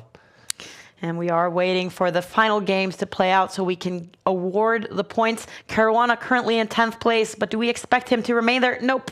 There he got knocked out by Andrekin, who was able to win his game, draw his game and pass him on the tie breaks. So that was the 1 point Caruana could have gotten this week. He misses out on. Sadwani has a lot to play for as well. If he wins his game... Oh, I'm watching Sadwani. He's about to get flagged. His opponent has 5 seconds versus 1. Sadwani's totally winning, or was totally winning a second ago. It's zigzagging, and there we go. Sadwani loses on time. And his opponent, Tahir, actually then climbs up to 9 points, sneaks up to 6th place, and does get some points for the Champions Chess Tour leaderboard. And this is the table that we have. I have been informed that we're not going to get a word with Chiripov, sadly, but it is his first week. What else is he doing? He just celebrating. He's going out. He's going out tonight, with his friends. He instantly went out, and he's gonna enjoy it. He's not used to winning. It's the first time he ever has won Title Tuesday. Maybe he doesn't even know that being interviewed is a part of winning Title Tuesday. But congratulations to him on his first victory and managing to draw Neiman in that final round. We were a little bit skeptical. It was a risk he was willing to take, apparently, and it even paid though he off. had made on the board, though, right? Yeah. So we shouldn't be applauding it too much, says tactical genius. I know. Sidipov, what were you doing? What were you thinking? Yeah. I think it's a good tip for everyone at home, though. Sometimes the best way, especially against stronger, higher-rated opponents, just attack. And, playing for a draw is the worst thing to do. Going passive, being negative, because then you get punished against the best players. Well, look at Nihal's the great example where he was losing 3 games that we saw, and he just, started to be annoying once he started losing. Yeah, just annoy the guy. Opponent, pressure, threat. They tend to fall apart, the opponents. Wow, what a surprise. Fun week. Yes, and we are going to be able to get a word with one of the top players after a little bit of technical fixing here, so we can look forward to that. But James, what do you make of this Title Tuesday, these 11 intense rounds? It goes by pretty fast. Well, it's really interesting because, look, when most people play chess, they're playing blitz chess, just around the world. And so studying how these guys play Title Tuesday is almost a better way to improve than just studying strict classical games. Because, again, you're trying to maximize your chances in blitz chess, which is the format you play in mostly. So, again, this idea of taking more chances, particularly when you're losing, as opposed to just defending, is probably a good approach. And we do now have Nihal on the line. Congratulations on getting 2nd place and 7 points for the leaderboard, Nihal. Thank you. Thank you so much. And we were just talking about the fact that some of these players in the final rounds, they're taking draws, but you managed to win that final round in what seemed like a hopeless situation because you're always looking for checkmate. Yes. I got completely outplayed, to be honest. I think I had a slightly better endgame, but then he played extremely well, and my only counterplay was to try to give mate. But luckily he turned out into some mate I really should not have won. And we saw that in several of your games today. You're very good, in the final seconds, trying to find some ways to checkmate your opponent, and you end up with 9 points. And you also, because you got 2nd place, you get 7 points. You won last week, so you're doing very well in the spring split so far. Okay. Yeah, good to know. But I think I'm still quite behind on the overall. Yes. Yeah, you're at the very top of the split 3 standings. You're way ahead of any of the competition there. You're the only player to have gotten a 1st and a 2nd place so far. And there are several weeks left. A lot of the players are going to be busy with the candidates tournament. So you have a real opportunity here to qualify for the Esports World Cup. Okay, good to know. Thank you. And firstly, congrats to Sidipo for. I think he played a very good event. He did, and it was the first time he ever won a title Tuesday, so that was nice for him. And you have been delivering very consistently good results in title Tuesday for a long time now. Yeah, thank you. Today it really should not have been, but okay, I'll take it. And Nihal, it's a busy chess calendar right now for everyone. What's next for you? Where can your fans catch you in action next? I have no idea actually about classical. I'm staying back in Germany after a Bundesliga weekend, and my next tournament will be Grenke Freestyle, and there is a rapid tournament in Menorca. But apart from that, about classical, I have absolutely no idea. And I have to ask as well, Nihal, the whole world's going to be turning their attentions towards the candidates tournament soon. Who've you got? Who do you think is the favorite, or who are you supporting? Yeah, it's going to be very interesting candidates for sure, I think, because I think everyone's got a fair chance. But I would maybe say, of course, Fabi and Hikaru are always